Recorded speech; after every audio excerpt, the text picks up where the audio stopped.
ಭ್ಯೋ ನಮಃ ಹರಿ ಓಂ. ನಾರಾಯಣಾಯ ಪರಿಪೂರ್ಣ ಗುಣಾರ್ಣವಾಯ ವಿಶ್ವೋದಯ ಸ್ಥಿತಿಲಯೋ ನಿಯತಿಪ್ರದಾಯ ಜ್ಞಾನಪ್ರದಾಯ ವಿಬುಧಾ ಸುರಸೌಖ್ಯ ದುಃಖ ಸತ್ಕಾರಣಾಯ ವಿತತಾಯ ನಮೋ ನಮಸ್ತೆ. ಅಸ್ಮದ್ಗುರು ಸಮಾರಂಭಾಂ ಟೀಕಾಕೃತ್ಪಾದಮಧ್ಯಗಾಂ ಶ್ರೀಮದಾಚಾರ್ಯ ಪರ್ಯಂತಾಂ ವಂದೇ ಗುರು ಪರಂಪರಾಂ. ಪೃಥ್ವೀಮಂಡಲ ಮಧ್ಯಸ್ಥಾಃ ಪೂರ್ಣಬೋಧಮತಾನುಗಾಃ ವೈಷ್ಣವಾ ವಿಷ್ಣುಹೃದಯಾಃ ತಾನ್ ನಮಸ್ಸೇ ಗುರೂನ್ ಮಮ. ಆಪಾದಮೌಳಿಪರ್ಯಂತಂ ಗುರುಣಾಮಾಕೃತಿಂ ಸ್ಮರೇತ ತೇನ ವಿಘ್ನಾಃ ಪ್ರಣಶ್ಯಂತಿ ಸಿದ್ಧ್ಯಂತಿ ಚ ಮನೋರಥಾಃ. ಶ್ರೀ ಗುರುಭ್ಯೋ ನಮಃ. ಮಹಾಭಾರತ ತಾತ್ಪರ್ಯ ನಿರ್ಣಯದಲ್ಲಿ ಆಚಾರ್ಯರು ಯುದ್ಧಕಾಂಡದ ಕಥಾಭಾಗವನ್ನು ನಿರ್ಣಯ ಮಾಡುತ್ತಾ ಕುಂಭಕರ್ಣನ ಮಕ್ಕಳು ಕುಂಭ ನಿಕುಂಭ ಅಂತನ್ನುವ ಇಬ್ಬರನ್ನು, ಅದರಲ್ಲೂ ನಿಕುಂಭ ಹನುಮಂತನಿಂದ ಹತನಾದ ಅಂತ ಹೇಳಿ ಹೊರಟಿದ್ದಾರೆ. ಹೇಳುವಾಗ ಹೆಜ್ಜೆ ಹೆಜ್ಜೆಗೂ ಆ ಹನುಮಂತ ದೇವರು ಮಾಡುವಂತಹ ಯಜ್ಞದ ಅನುಸಂಧಾನ, ಪೂಜೆಯ ಅನುಸಂಧಾನವನ್ನು ಹೇಳ್ತಿದ್ದಾರೆ. ನೋಡಿದರೆ ಯುದ್ಧ ಅಂತ ಅನಿಸ್ಬೇಕು ಮೇಲೆ ನೋಡಲಿಕ್ಕೆ, ಅವರನ್ನು ಕೊಂದರು ಇವರನ್ನ ಕೊಂದರು ಅಂತ ಅನ್ನುವಂತೆ ಇದೆ. ಆದರೆ ಅವರಿವರನ್ನ ಕೊಂದರು ಅಂತ ಹೇಳೋಕ್ಕಿಂತ ಅಲ್ಲೊಂದು ಯಜ್ಞ ನಡೀತು ಅಂತ ಹೇಳುತ್ತಾರೆ.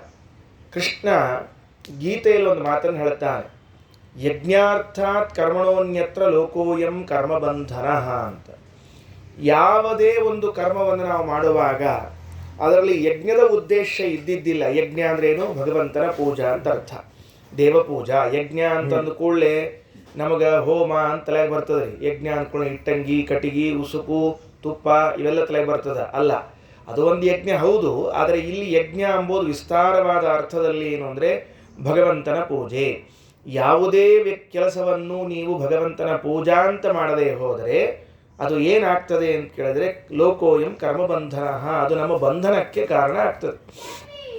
ಹಾಗಾದರೆ ನಾವು ಮಾಡುವಂತಹ ಊಟ ನಿದ್ದೆಗಳಿಂದ ಹಿಡಿದುಕೊಂಡು ಪ್ರತಿಯೊಂದು ಕರ್ಮವನ್ನು ಭಗವಂತನ ಪೂಜೆ ಅಂತ ಆ ಅನುಸಂಧಾನದಿಂದ, ಆ ತಿಳುವಳಿಕೆಯಿಂದ ಅಥವಾ ಆ ಎಚ್ಚರದಿಂದ ಮಾಡ್ತಿದ್ರೆ ಆ ಯಾವ ಕರ್ಮಗಳು ನಮಗೆ ಬಂಧನ ಎನಿಸುವುದಿಲ್ಲ. ಹನುಮಂತ ದೇವರಿಗೆ ಈ ಎಚ್ಚರ ಇತ್ತು. ಆದ್ದರಿಂದ ಆ ಯುದ್ಧದಲ್ಲೂ ಕೂಡ ನಿಕುಂಭನನ್ನ ಸಂಹಾರ ಮಾಡುವಾಗಲೂ ಇದು ಒಂದು ಯಜ್ಞ. ಈ ಯಜ್ಞಕ್ಕೆ ರಾಮನೇ ದೇವತೆಯಾಗಿದ್ದಾನೆ, ಈ ವ್ಯಕ್ತಿಯೇ ಬಲಿಪಶುವಾಗಿದ್ದಾನೆ. ಹಿಂದಕ್ಕೆಲ್ಲ ಯಜ್ಞದಲ್ಲಿ ಪಶುವನ್ನು ಬಲಿ ಕೊಡ್ತಿದ್ರು ಅಂತ ಕೇಳ್ತೇವೆ. ಬಲಿಪಶುವಾಗಿದ್ದಾನೆ ಅಂತ ಅನುಸಂಧಾನ ಮಾಡ್ತಾ ತಾನು ಯಜಮಾನ ಎಂದು ತಿಳಿದು ಯಜ್ಞವನ್ನು ಮಾಡಿದ್ದಕ್ಕೆ ಆ ಕರ್ಮ ಅವರಿಗೆ ಬಂಧನವಾಗಲಿಲ್ಲ ಅಂತ ತಿಳಿಸಿಕೊಡ್ತಾರೆ. ಇದಾದ ಮೇಲೆ 35ನೇ ಪದ್ಯ ಹಾಗೂ 36ನೇ ಪದ್ಯದಲ್ಲಿ ನಿಕುಂಭನ ಸತ್ತ ವಾರ್ತೆ ಹೋಯಿತು ರಾವಣನಿಗೆ. ಅವನೇನು ಮಾಡ್ತಾನೆ ಅಂತಂದರೆ ಮಂತ್ರಿಗಳನ್ನು ಕಳಿಸ್ತಾ ಇದ್ದಾನೆ. ಆ ಎಷ್ಟು ಜನ ಮಂತ್ರಿಗಳು? 8 ಜನ ಮಂತ್ರಿಗಳಿದ್ದರಂತೆ ಅವರಿಗೆ. ಎಲ್ಲ ಎಷ್ಟು ವಿಚಿತ್ರ ವಿಚಿತ್ರ ಹೆಸರು ಅಂದರೆ ಅವ್ರ ಹೆಸರು ಕೇಳಿದ್ರೇ ಇವರೆಲ್ಲ ಸಮಾಜ ಘಾತಕರು ಅಂತ ತಿಳಿದು ಬರ್ಬೇಕ್ರಿ. ಒಬ್ಬನ ಹೆಸರು ಸುಪ್ತಘ್ನ ಅಂತ ಇತ್ತಂತೆ. ಅಂದರೆ ಏನು ಅಂದರೆ ಮಲ್ಕೊಂಡವ್ರನ್ನ ಕೊಲ್ಲೋದು ಅಂತ ಹೆಸರಂತೆ ಅವನು. ಎಷ್ಟು ಚಂದ ಹೆಸರು ಇಟ್ಕೊಂಡ ನೋಡ್ರಿ. ಮಲ್ಕೊಂಡವನು ಕೊಲ್ಲೋನು ಅಂತ ಯಾರೋ ಹೆಸರು ಇಟ್ಕೊಂಡಿರ್ತಾರೇನ್ರಿ, ಸುಪ್ತಘ್ನ ಅಂತ. ಎರಡನೇದವನು ಯಜ್ಞಕೋಪ ಅಂತ ಹೆಸರಂತೆ. ಯಜ್ಞಕೋಪ ಅಂದರೆ ಯಾರಾದರೂ ಯಜ್ಞ ಮಾಡಿದ್ರೆ ನಿಮ್ಗೆ ಸಿಟ್ಟು ಬರ್ತಿತ್ತಂತ, ನೀ ಯಾಕೆ ಯಜ್ಞ ಮಾಡ್ತೀ ಅಂತ ಕೇಳ್ತಿದ್ದಂತ. ಇವೆಲ್ಲ ಸಮಾಜಘಾತಕ ವೃತ್ತಿಗಳೇ, ಬೇರೆ ಏನಿಲ್ಲೇ ಇಲ್ಲ. ದೇವತಾಪನಿ ಅಂತ ಮತ್ತೊಬ್ಬ ಹೆಸರು, ಶಕುನಿರ ದೇವತಾಪನಿಹಿ ಅಂತ. ದೇವತಾಪನಿ ಅಂದರೆ ದೇವತೆಗಳಿಗೆ ತಾಪ ಕೊಡ್ಲಿಕ್ಕಿದ್ದವನು ಅಂತ ಅರ್ಥ. ಹಾಗಾದರೆ ಈ ಎಲ್ಲ ಮಂತ್ರಿಗಳ ಹೆಸರುಗಳು ಏನವ ಅಂದ್ರೆ ಸಮಾಜಘಾತಕ ಲೋಕಕಂಟಕರಾದವರ ಹೆಸರಿನಲ್ಲಿ ಬರ್ತಾ ಇದೆ. ಅವರ 8 ಜನರ ಹೆಸರನ್ನು ಹೇಳ್ತಾರೆ. ಸುಪ್ತಘ್ನಃ ಸುಪ್ತಘ್ನಃ ಯಜ್ಞಕೋಪಶ್ಚ ಶಕುನಿರ ದೇವತಾಪನಿ ವಿದ್ಯುಜ್ಜಿಹ್ವಃ ಪ್ರಮಾಥಿ ಚ ಶುಕಸಾರಣ ಸಂಯುತಾಃ. ಸುಪ್ತಘ್ನ, ಯಜ್ಞಕೋಪ, ಶಕುನಿ ಅಂತ ಹೆಸರಿದೆ. ನಾವು ಮಹಾಭಾರತ ಶಕುನಿಯನ್ನು ಬಿಟ್ಟರೆ ಮತ್ತೊಬ್ಬ ಶಕುನಿ ಕೇಳಿರಂಗಿಲ್ಲ. ರಾವಣನ ಮಂತ್ರಿ ಒಬ್ಬ ಶಕುನಿ ಇದ್ದಂತೆ. ದುರ್ಯೋಧನ ಹೆಂಗೆ ಮಂತ್ರಿ ಒಬ್ಬ ಶಕುನಿ ಇದ್ದ, ಹಂಗೆ ರಾವಣನಿಗೂ ಒಬ್ಬ ಶಕುನಿ ಅಂತ ಇದ್ರಿ. ಒಟ್ಟು ಈ ಶಕುನಿಗಳಂಬೋದು ಎಲ್ಲ ಕಡೆ ಬೆನ್ನತ್ತಿರ್ತಾರೆ, ಕಾಣಿಸ್ತಾ ಬಿಡುವುದೇ ಇಲ್ಲ. ಎಲ್ಲ ರಾಜ್ಯದೊಳಗೂ ಎಲ್ಲ ಸರ್ಕಾರದಾಗೂ ಕೆಲವರು ಶಕುನಿ ಪಾತ್ರ ವಹಿಸೋರು ಇದ್ದೇ ಇರ್ತಾರಂತ. ಅದಕ್ಕೆ ಶಕುನಿ ಅವ. ದೇವತಾಪನಿ ಅಂತ ಮುಂದಿನವ. ವಿದ್ಯುಜ್ಜಿಹ್ವ ಅಂತ ಮತ್ತೊಂದು ಹೆಸರು. ಪ್ರಮಾಥಿ ಅಂತನ್ನುವರು ಶುಕ ಸಾರಣ ಅಂತ. ಈ ಶುಕಸಾರರ ಬಗ್ಗೆ ಹೇಳುವಾಗ ಅವರು ವಿಭೀಷಣನ ಹಿಂದೆ ಬೆನ್ನಹತ್ತಿಕೊಂಡು ಹೋಗಿ ವಿಭೀಷಣ ರಾಮನ ಜೊತೆಗೆ ಮೈತ್ರಿ ಸಂಪಾದನೆ ಮಾಡಿದ್ದನ್ನು ನೋಡಿ ಬಂದು ಹೇಳಿದವರೇ ಇವರು ಅಂತ ಹೇಳ್ತಾರೆ. ಮಾರು ವೇಷದಲ್ಲಿ ಹೋಗಿರ್ತಾರೆ, ಕಪಿಗಳ ವೇಷದಲ್ಲಿ ಹೋಗಿ ಕಪಿಗಳ ಮಧ್ಯದಲ್ಲಿ ಕುಳಿತುಕೊಂಡು ಅವರೆಲ್ಲ ಮಾತಾಡೋದನ್ನು ಕೇಳಿಕೊಂಡು ಬಂದು ಸೈನ್ಯ ನೋಡ್ಕೊಂಡು ಬಂದು ಸುದ್ದಿ ತಿಳಿಸಿದವರು ಇವರೆಲ್ಲ. ಅವರಿಗೆ ಮಂತ್ರಿಗಳು ಇವರು 8 ಜನರು ಕೂಡ ಬಂದಿದ್ದಾರೆ. ರಾವಣ ಪ್ರೇರಿತ ಸರ್ವೇ ಮತ್ನಂತಹ ಕಪಿಕುಂಜರಾನ್ ಅವಧ್ಯ ಬ್ರಹ್ಮವರತೋ ನಿಹತ ರಾಮಸಾಯಕೈಹಿ. ಎಲ್ಲರೂ ಬ್ರಹ್ಮವರದಿಂದ ಅವಧ್ಯರಾಗಿದ್ದಾರೆ. ಬ್ರಹ್ಮದೇವರ ಕಡೆ ವರ, ನಾವು ಯಾರ ಕಡೆಗೆ ಸಾಯಬಾರದು ಅಂತ ತಿಳ್ಕೊಂಡು ಅಂಥವರು ಯಾರ ಕಡೆಯಿಂದ ಹತರಾದರು ಅಂದರೆ ರಾಮಸಾಯಕೈಹಿ ನಿಹತಾಹ, ರಾಮನ ಬಾಣದಿಂದಲೇ ಎಲ್ಲರೂ ಹತರಾಗಿದ್ದಾರೆ. ರಾವಣನ 7 ಮಂತ್ರಿಗಳನ್ನು ರಾಮಚಂದ್ರ ಆಹುತಿ ತಗೊಂಡಾಯಿತು. ಇದಾದ ಮೇಲೆ ರಾವಣನಿಗೆ ಮಕ್ಕಳಿದ್ರಂತೆ. ಮುಂದೆ 37ನೇ ಶ್ಲೋಕದಲ್ಲಿ, ಇದು ಯುದ್ಧ ವಾರ್ತೆ ಆದ್ದರಿಂದ ಸಣ್ಣ ಸಣ್ಣ ಶ್ಲೋಕಗಳಲ್ಲಿ ಆದ ಯುದ್ಧವನ್ನು ಹೇಳ್ತಾರೆ. ಎಲ್ಲಿ ಅತ್ಯಂತ ಘೋರವಾಗಿದೆಯೋ ಅದನ್ನು ವಿಸ್ತಾರ ಮಾಡಿ ಹೇಳೋ ಪ್ರಯತ್ನ ಮಾಡ್ತಾರೆ. ಯುದ್ಧೋನ್ಮತ್ತಶ್ಚ ಮತ್ತಶ್ಚ ದೇವಾಂತಕ ನರಾಂತಕೌ ತ್ರಿಶಿರಾ ಅತಿಕಾಯಶ್ಚ ನಿರ್ಯಯೂ ರಾವಣಾಜ್ಞೆಯ. ಇವರೆಲ್ಲ ರಾವಣನ ಮಕ್ಕಳಂತೆ. ಹೆಸರು ಎಷ್ಟು ಚಂದವು ನೋಡ್ರಿ ಎಲ್ಲರ. ಯುದ್ಧೋನ್ಮತ್ತ ಅಂತ ಒಬ್ಬನ ಹೆಸರಂತೆ, ಮತ್ತ ಅಂತ ಮತ್ತೊಬ್ಬನ ಹೆಸರಂತೆ. ಯುದ್ಧೋನ್ಮತ್ತ ಅಂದ್ರೆ ಯುದ್ಧ ಮಾಡಬೇಕು ಅಂದ್ರೆ ಭಾರಿ ಹುಚ್ಚಂತ ಅಂಕ. ಕೆಲವರಿಗೆ ಕ್ರಿಕೆಟ್ ಮ್ಯಾಚ್ ಅಂದ್ರೆ ಭಾರಿ ಹುಚ್ಚಿರ್ತದೆ ನೋಡ್ರಿ. ಟಿ ವಿ ಒಳಗೆ ಕೂತ್ರಂಗಿಲ್ಲ, ಒಳಗೆ ಹೋಗಿ ಆಮೇಲೆ ಯಾರು ಟಿ ವಿ ಕರೆಂಟ್ ಹೋದ್ರೆ ಕೇಬಲ್ ಹಿಂದಕ್ಕೆ ಕೇಬಲ್ ಹೋಗ್ತಿತ್ತು ರೀ, ಅವಾಗ ಮಜಾ ಇರ್ತಿತ್ತು. ಇವಾಗ ನೆಟ್ ಹೋದ್ರೆ ಅಂತ ಹೇಳ್ಬೇಕಷ್ಟೇ ಕೆಲಸ. ಅವಾಗ ಎಚ್ಚರ ಆಗ್ತಿತ್ತಂತ ಅವ್ರಿಗೆ, ಅಲ್ಲಿ ತನಕ ಎಚ್ಚರಣೆ ಆಗ್ತಿರ್ಲಿಲ್ಲ. ಹೀಗಾಗಿ ಯುದ್ಧೋನ್ಮತ್ತ ಅಂದರೆ ಅಷ್ಟು ಉನ್ಮತ್ತಗಿರಿಯಿಂದ ಯುದ್ಧ ಮಾಡ್ತಿದ್ದಂತೆ. ಇನ್ನೊಬ್ಬ ಮತ್ತ ಅಂತ ಹೆಸರಿತ್ತಂತೆ. ಮತ್ತ ಅಂದರೆ ಮದೋನ್ಮತ್ತ, ಅವ ಸುರಾಪಾನ ಮಾಡಿಯೇ ಇರ್ತಿದ್ದ, 24 ತಾಸು ಕುಡ್ಕೊಂಡೇ ಇರ್ತಿದ್ದವ ಮತ್ತ. ದೇವಾಂತಕ ಅಂತ ಮತ್ತೊಬ್ಬ, ನರಾಂತಕ ಅಂತ ಮತ್ತೊಬ್ಬ. ಈ ದೇವಾಂತಕ ನರಾಂತಕ ಅಂತನ್ನುವರು ಮತ್ತೆ ಗಂಧರ್ವ ಕನ್ಯೆಯಲ್ಲಿ ಹುಟ್ಟಿದವರಂತೆ ರಾವಣನಿಗೆ. ರಾವಣನಿಗೆ ಮಂಡೋದರಿ ಬಿಟ್ಟು, ಮಂಡೋದರಿಯಲ್ಲಿ ಅಕ್ಷಕುಮಾರ ಇಂದ್ರಜಿತ ಅನ್ನೋರು 2 ಗಂಡು ಮಕ್ಕಳು ರಾವಣನಿಗೆ ಮಂಡೋದರಿಯಲ್ಲಿ ಬಿಟ್ಟು, ಬೇರೆ ಹೆಂಡತಿಯಲ್ಲಿ ಅನೇಕ ಜನ ಮಕ್ಕಳು ಇದ್ದರಂತೆ. ಅದರಲ್ಲಿ ದೇವಾಂತಕ ನರಾಂತಕ ಅಂತನ್ನುವರು ಗಂಧರ್ವ ಕನ್ಯೆಯಲ್ಲಿ ಹುಟ್ಟಿರುವಂಥವ್ರು ಅಂತ ಮುಂದಿನ ಶ್ಲೋಕದಲ್ಲಿ ಹೇಳ್ತಾರೆ. ಅಂದರೆ ರಾವಣ ಎಲ್ಲೆಲ್ಲಿ ಹೋರಾಟಕ್ಕೆ ಹೋಗ್ತಿದ್ದ, ಯುದ್ಧಕ್ಕೆ ಹೋಗ್ತಿದ್ದ, ಆ ಯುದ್ಧ ಮಾಡಿಕೊಂಡು ಅಲ್ಲಿದ್ದವ್ರನ್ನ ಗೆದ್ದು ಆ ಕನ್ಯೆಯರೆಲ್ಲ ತಂದು ಮನೆಯಲ್ಲಿ ಇಟ್ಕೊಂಡಿರ್ತಿದ್ದಂತೆ. ಪ್ರಾಯ ಹುಚ್ಚಿರಬೇಕು, ಹೆಣ್ಣು ಹುಚ್ಚ ಅವನಿಗೆ. ಈ ನರಕಾಸುರನ ಕಥೆ ಇವನ ಕಥೆ ಒಂದೇ ರೀ. ಮಹಾಭಾರತದಲ್ಲಿ ನರಕಾಸುರನ ಕಥೆ ಕೇಳ್ತಿರ್ತೀವಿ. ಅವ ಯುದ್ಧಕ್ಕೆ ಎಲ್ಲೆಲ್ಲಿ ಹೋಗ್ತಿದ್ನಲ್ಲ ಅಲ್ಲಿ ಹೊಡೆದಾದ್ಮೇಲೆ ಆ ಊರಾಗ ಕನ್ಯಾಗಳಿದ್ರೆ ಊರಾಗ ನೆನಪಿಟ್ಕೊಂಡು ರಾಜಕುಮಾರಿ ಯಾರಲ್ಲ, ಊರಲ್ಲಿ ಯಾರ್ಯಾರು ಕನ್ಯಾ ಇರ್ತಿದ್ರು ಅಷ್ಟನ್ನು ತಂದು ಇಟ್ಬಿಡ್ತಿದ್ನಂತ. ಎದಕ್ಕೆ ಅಂದ್ರೆ ಅದೊಂದು ಹುಚ್ಚು. ಕೆಲವ್ರಿಗೆ ಏನೇನೋ ತಂದಿಡ್ಬೇಕು ಮನ್ಯಾಗ ಅಂತ ಇರ್ತಾರೆ, ಹಂಗೆ ಇದೊಂದು ಹುಚ್ಚು ಇರ್ತಿತ್ತು ಅಷ್ಟೇ ಕೆಲಸ. ಹಾಗೆ ಈ ರಾವಣನು ಕೂಡ ಗಂಧರ್ವ ಕನ್ಯೆಯನ್ನು ಹೊತ್ತುಕೊಂಡು ಬಂದಿದ್ದ. ಗಂಧರ್ವ ಕನ್ಯೆಯರಲ್ಲಿ ಸಂತಾನವನ್ನು ಪಡೆದಿದ್ದಾನೆ. ಅವರೇ ದೇವಾಂತಕ ನರಾಂತಕ ಅಂತ ಕರೀತಾರೆ. ಒಟ್ಟಾರೆ ಯುದ್ಧೋನ್ಮತ್ತ, ಮತ್ತ, ದೇವಾಂತಕ, ನರಾಂತಕ, ತ್ರಿಶಿರಸ್ ಅಂತ ಒಬ್ಬನ ಹೆಸರಂತೆ ರಾವಣನ ಮಗನಿಗೆ. ತ್ರಿಶಿರಸ್ ಅಂದ್ರೆ 3 ತಲೆ ಅಂತ. ಅದು 3 ತಲೆ ಇತ್ತೋ 1 ತಲೆ ಇತ್ತೋ ಗೊತ್ತಿಲ್ಲ, ಒಟ್ಟಾರೆ ತಲೆ ಇತ್ತು. ಕೆಲಸಕ್ಕೆ ಬರಲಾರ್ದದ್ದು ಅಂತ ಇಷ್ಟರ್ಥ. ಉಪಯೋಗ ಬೀಳೋ ತಲೆ ಇಟ್ಕೊಂಡಿರ್ಬೇಕು. ಉಪಯೋಗ ಬೀಳೋ ತಲೆ ಇಟ್ಕೊಂಡು ಏನು ಮಾಡಬೇಕು? ಅತಿಕಾಯ ಅಂತ ಒಬ್ಬ ಇದ್ದ. ಈ ಅತಿಕಾಯನಿಗೆ ಮುಂದೆ ಹೆಸರು ಹೇಳ್ತಾರೆ. ಅವನಿಗೆ ಕುಂಭಕರ್ಣ ಅಂತ ಇನ್ನೊಂದು ಹೆಸರು ಇತ್ತಂತ್ರಿ ಅತಿಕಾಯಗೇನೆ. ಅತಿಕಾಯ ಏನಿದ್ನಲ್ಲ ಅವನಿಗೇನೆ ಕುಂಭಕರ್ಣ ಅಂತ ಮತ್ತೊಂದು ಹೆಸರು. ಯಾಕೆ ಅಂದರೆ ಅವ್ರ ಕಾಕನ ಹೊತ್ತಿದ್ನಂತ, ಹಂಗೆ ಇದ್ನಂತ. ಕುಂಭಕರ್ಣನ ಹಂಗೆ ಇದ್ದ, ಇವನು ಹಂಗೆ. ಕಿವಿಗಳೆರಡೂ ಸಹಿತ ಗಡಿಗಿದ್ದಂಗೆ ಇದ್ದು ಅಂತವು. ಈ ಕುಂಭಕರ್ಣ ಅಂತ ಹೆಸರು ಯಾಕೆ ಬಂದಿತ್ತು ರಾವಣನ ತಮ್ಮಗ ಅಂದ್ರೆ, 2 ಕಿವಿಗಳು ಕುಂಭ. ಕುಂಭ ಅಂದ್ರೆ ಏನು? ಗಡಿಗೆ ಅಂತ ಅರ್ಥ. ಇವು ಗಡಿಗೆ ಡಬ್ಬ ಹಾಕಿ ಹೆಂಗಿರ್ಬೇಕಲ್ಲ ಹೆಂಗಿದ್ದು ಅಂತ ಕಿವಿಯವು ನಮ್ಮೆಲ್ಲ ಉದ್ದಿರ್ತಾವ. ಅವ್ನು ಡುಮ್ ಇದ್ದು ಅಂತ, ಹಿಂಗೆ ಒಂದು ಮರ್ಚಿದ್ದಂಗಿದ್ದು ಅಂತ ಅವನ್ನೆಲ್ಲ. ಅವಂಗೂ ಹಂಗೆ ಕಿವಿ ಬಂದಿದ್ದು ಅಂತ. ಇವು ಜೀನ್ಸ್ ಬಂದಿರ್ತಾವ ನೋಡಿ, ಕೆಲವು ಆ ಕಡೆ ಹರ್ಕೊಂಡು ಹೋಗಿರ್ತಾವ, ಹಂಗೆ ಬಂದಿದ್ದು ಅಂತ. ಆಯಿತು ಅಂತ ಇವ್ರು 6 ಜನ ಅಪ್ಪನ ಅಪ್ಪಣೆಯಂತೆ ಯುದ್ಧಕ್ಕೆ ಹೊರಟಿದ್ದಾರೆ. ರಾವಣ ಹೇಳಿದ ಯುದ್ಧಕ್ಕೆ ಹೋಗ್ರಿ ಅಂತ ತಿಳ್ಕೊಂಡು ಬಂದರು. ಅದರಲ್ಲಿ ನರಾಂತಕನ ಕಥೆಯನ್ನು ಹೇಳ್ತಾರೆ. ನರಾಂತಕ ಯಾರ ಜೊತೆಗೆ ಯುದ್ಧ ಮಾಡಿದ ಅಂದರೆ ಅಂಗದನ ಜೊತೆಗೆ ಯುದ್ಧ ಮಾಡ್ತಾ ಇದ್ದಾನಂತೆ. ನರಾಂತಕೋ ರಾವಣಜೋ ಹಯವರ್ಯೋ ಪರಿಸ್ಥಿತ ಅಭಿಸಸಾರ ಸಮರೇ ಪ್ರಾಸೋದ್ಯತ ಕರೋಹರೀನ್. ರಾವಣನ ಮಗನಾಗಿರುವಂತಹ ನರಾಂತಕ ಹಯವರ್ಯೋ ಪರಿಸ್ಥಿತ, ದೊಡ್ಡ ಕುದುರೆ ಏರಿದಂತೆ, ಎತ್ತರದ ಕುದುರೆ. ಅದು ದೊಡ್ಡ ಕುದುರೆ ಅಂದ್ರೇನು, ಎಲ್ಲ ಕುದುರೆಗಳಿಗಿಂತ ಸ್ವಲ್ಪ ಎತ್ತರದ್ದು ಕುದುರೆ ಅದು. ಅಂತಹ ಕುದುರೆಯನ್ನು ಏರಿಕೊಂಡು ಕೈಯಲ್ಲಿ ಪ್ರಾಸ ಎನ್ನುವಂಥ ಆಯುಧವನ್ನು ಹಿಡಿದುಕೊಂಡು ಬಂದ. ಅಭಿಸಸಾರ, ಅಭೀಹಿ ಹರಿನ್ ಸಸಾರ. ಯುದ್ಧದಲ್ಲಿ ಕಪಿಗಳೆಲ್ಲ ಹೆಂಗೆ ಮಾಡ್ತಿದ್ವು ಯುದ್ಧ ಅಂದರೆ, ನಮಗ್ಯಾವುದ್ರಿ ಭಯ ಅಂತ ಅನ್ಕೊಂಡು ನಿರ್ಭೀತರಾಗಿ ಯುದ್ಧ ಮಾಡುವಂತಹ ಕಪಿಗಳಂತೆ. ಅಭೀಹಿ ಅನ್ನೋ ಶಬ್ದಕ್ಕೆ ಭಯ ಇಲ್ಲದವರು ಅಂತ ತಾತ್ಪರ್ಯ. ಭೀಹಿ ಭೀಹಿ ಅಂದರೆ ಭಯ. ಸಂಸ್ಕೃತದಲ್ಲಿ ಒಂದೊಂದೇ ಅಕ್ಷರಗಳಿಗೂ ಅರ್ಥ ಹೇಳಿಗೆ ಬರ್ತದೆ. ಭಯ ಅಂತ ಅನ್ನೋ ಶಬ್ದ ಹೆಂಗದ ಹಂಗೆ ಭೀಹಿ ಅನ್ನೋ ಶಬ್ದದ, ಭೀತ ಅಂತ ಶಬ್ದದ. ಭೀತ, ಭೀ, ಭಯ ಈ ಎಲ್ಲ ಶಬ್ದಗಳು ಕೂಡ ಏನು ತಿಳಿಸ್ತದೆ ಅಂದರೆ ಭಯ ಅನ್ನೋ ಅರ್ಥವನ್ನು ತಿಳಿಸ್ತದೆ, ಹೆದರಿಕೆ ಅನ್ನೋ ಅರ್ಥವನ್ನು ತಿಳಿಸ್ತದೆ. ಅಂತೂ ಭೀಹಿ ಭಯ, ಅಭೀಹಿ ಅಂದರೆ ಭಯರಹಿತರಾದವರು, ಭಯರಹಿತರಾಗಿರುವಂತಹ ಕಪಿಗಳ ಸಮ್ಮುಖದಲ್ಲಿ ಬಂದು ನಿಂತಿದ್ದಾನೆ. ತಂ ದಹಂತ ಮನೀಕಾನಿ ಯುವರಾಜೋಂಗದೋ ಬಲಿ ಉತ್ಪಪಾತ ನಿರೀಕ್ಷಾಶು ಸಮದರ್ಶಯದ ಪ್ಯುರಃ. ತಂ ದಹಂತಂ ಅನೀಕಾನಿ, ಅವ ಸೈನ್ಯಗಳನ್ನೆಲ್ಲ ಸುಡ್ತಾ ಬರ್ತಿದ್ದಂತೆ. ಕಪಿಗಳ ಸೈನ್ಯವನ್ನು ಕೊಲ್ಲುವುದಲ್ಲ, ಸುಡುವುದಂತೆ. ಅಂದರೆ ಅಂತಹ ಬಾಣಗಳನ್ನು ಪ್ರಯೋಗ ಮಾಡಿ, ಈ ಕೆಲವರು ಚಾಕು ಗೀಕು ಹಾಕಿ ಕೊಲ್ಲೋರು ಅಂತ ಇರ್ತಾರೆ, ಕೆಲವರು ಬಾಂಬ್ ಹಾಕಿ ಸುಡೋರು ಅಂತ ಇರ್ತಾರೆ ನೋಡ್ರಿ. ಹಂಗಿದ್ದಂಗೆ ಢಮ್ ಅಂತ ಸುಟ್ಟು ಹಾಕಿಬಿಡೋದು ಅಂತ ಹೇಳಿ ಬಾಂಬ್ ಹಾಕಿ ಸುಡ್ತಾ ಬರ್ತಿರ್ತಾನಲ್ಲ, ಹಂಗೆ ಬಂದಿದ್ದಾನೆ. ಬಂದಾಗ ಯುವರಾಜ ಅಂಗದ ಬಲಿ, ಅವ ಬಲಶಾಲಿಯಾದ ಯುವರಾಜ ಅಂಗದ. ಇವ ಯಾರು ಯುವರಾಜ ಅಂದರೆ ಸುಗ್ರೀವನಿಗೆ ಅಣ್ಣನ ಮಗನಾಗಿದ್ದರೂ ಕೂಡ ವಾಲಿ ಸತ್ತ ಮೇಲೆ ಸುಗ್ರೀವ ರಾಜನಾದರೆ ತನ್ನ ಯುವರಾಜನಾಗಿ ಮಾಡಿಕೊಂಡಿದ್ದಂತೆ ಅಂಗದನನ್ನು. ವಿಚಿತ್ರ ಏನು ಅಂದರೆ ಸುಗ್ರೀವನಿಗೆ ಸಂತಾನ ಇಲ್ಲ, ಸುಗ್ರೀವನ ಸ್ವಂತ ಮಕ್ಕಳು ಯಾರೂ ಇಲ್ಲರಿ, ರಾಮಾಯಣದಲ್ಲಿ ಹೇಳಿಲ್ಲ. ವಾಲಿಗೊಬ್ಬ ಮಗ ಇದ್ದ ಅಂಗದ, ಅವನೇ ಎರಡೂ ಮಂತನಕ್ಕೂ ಒಬ್ಬನೇ ಮಗ. ಸುಗ್ರೀವನಿಗೂ ಅವನೇ ಮಗ, ವಾಲಿಗೂ ಅವನೇ ಮಗ. ಹೀಗಾಗಿ ವಾಲಿ ಸತ್ತ ಮೇಲೆ ರಾಜ್ಯ ಆಳಿದ್ದು ಸುಗ್ರೀವನಾದರೂ ಕೂಡ ಯುವರಾಜ ಅಂಗದನೇ, ಬೇರೆ ದಾರಿ ಇಲ್ಲ. ಅವ ಇದ್ದ, ಬಂದ. ಉತ್ಪಪಾತ ನಿರೀಕ್ಷಾಶು ಸಮದರ್ಶಯದ ಪ್ಯುರಃ, ಆ ನರಾಂತಕನ ಮುಂದೆ ಬಂದು ನಿಂತು ಪ್ರಾಸಾಯುಧವನ್ನು ಹಿಡ್ಕೊಂಡಿದ್ನಲ್ಲ, ಇಲ್ಲಿ ಹೊಡೆ ಅಂತ ಎದಿ ತೋರಿಸಿದ್ನಂತೆ, ಇಲ್ಲಿ ಹೊಡಿ ಅಂತ ಎದಿ ತೋರಿಸಿದ್ನಂತೆ. ಹಿಂದೆ ನಿಕುಂಭನ ಕಥೆಯನ್ನು ಕೇಳಿದ್ವಲ್ಲ ಹನುಮಂತ ದೇವರದ್ದು, ಇಲ್ಲಿಯೂ ಅದೇ ತರಹದ ಕಥೆ ಬರ್ತದೆ.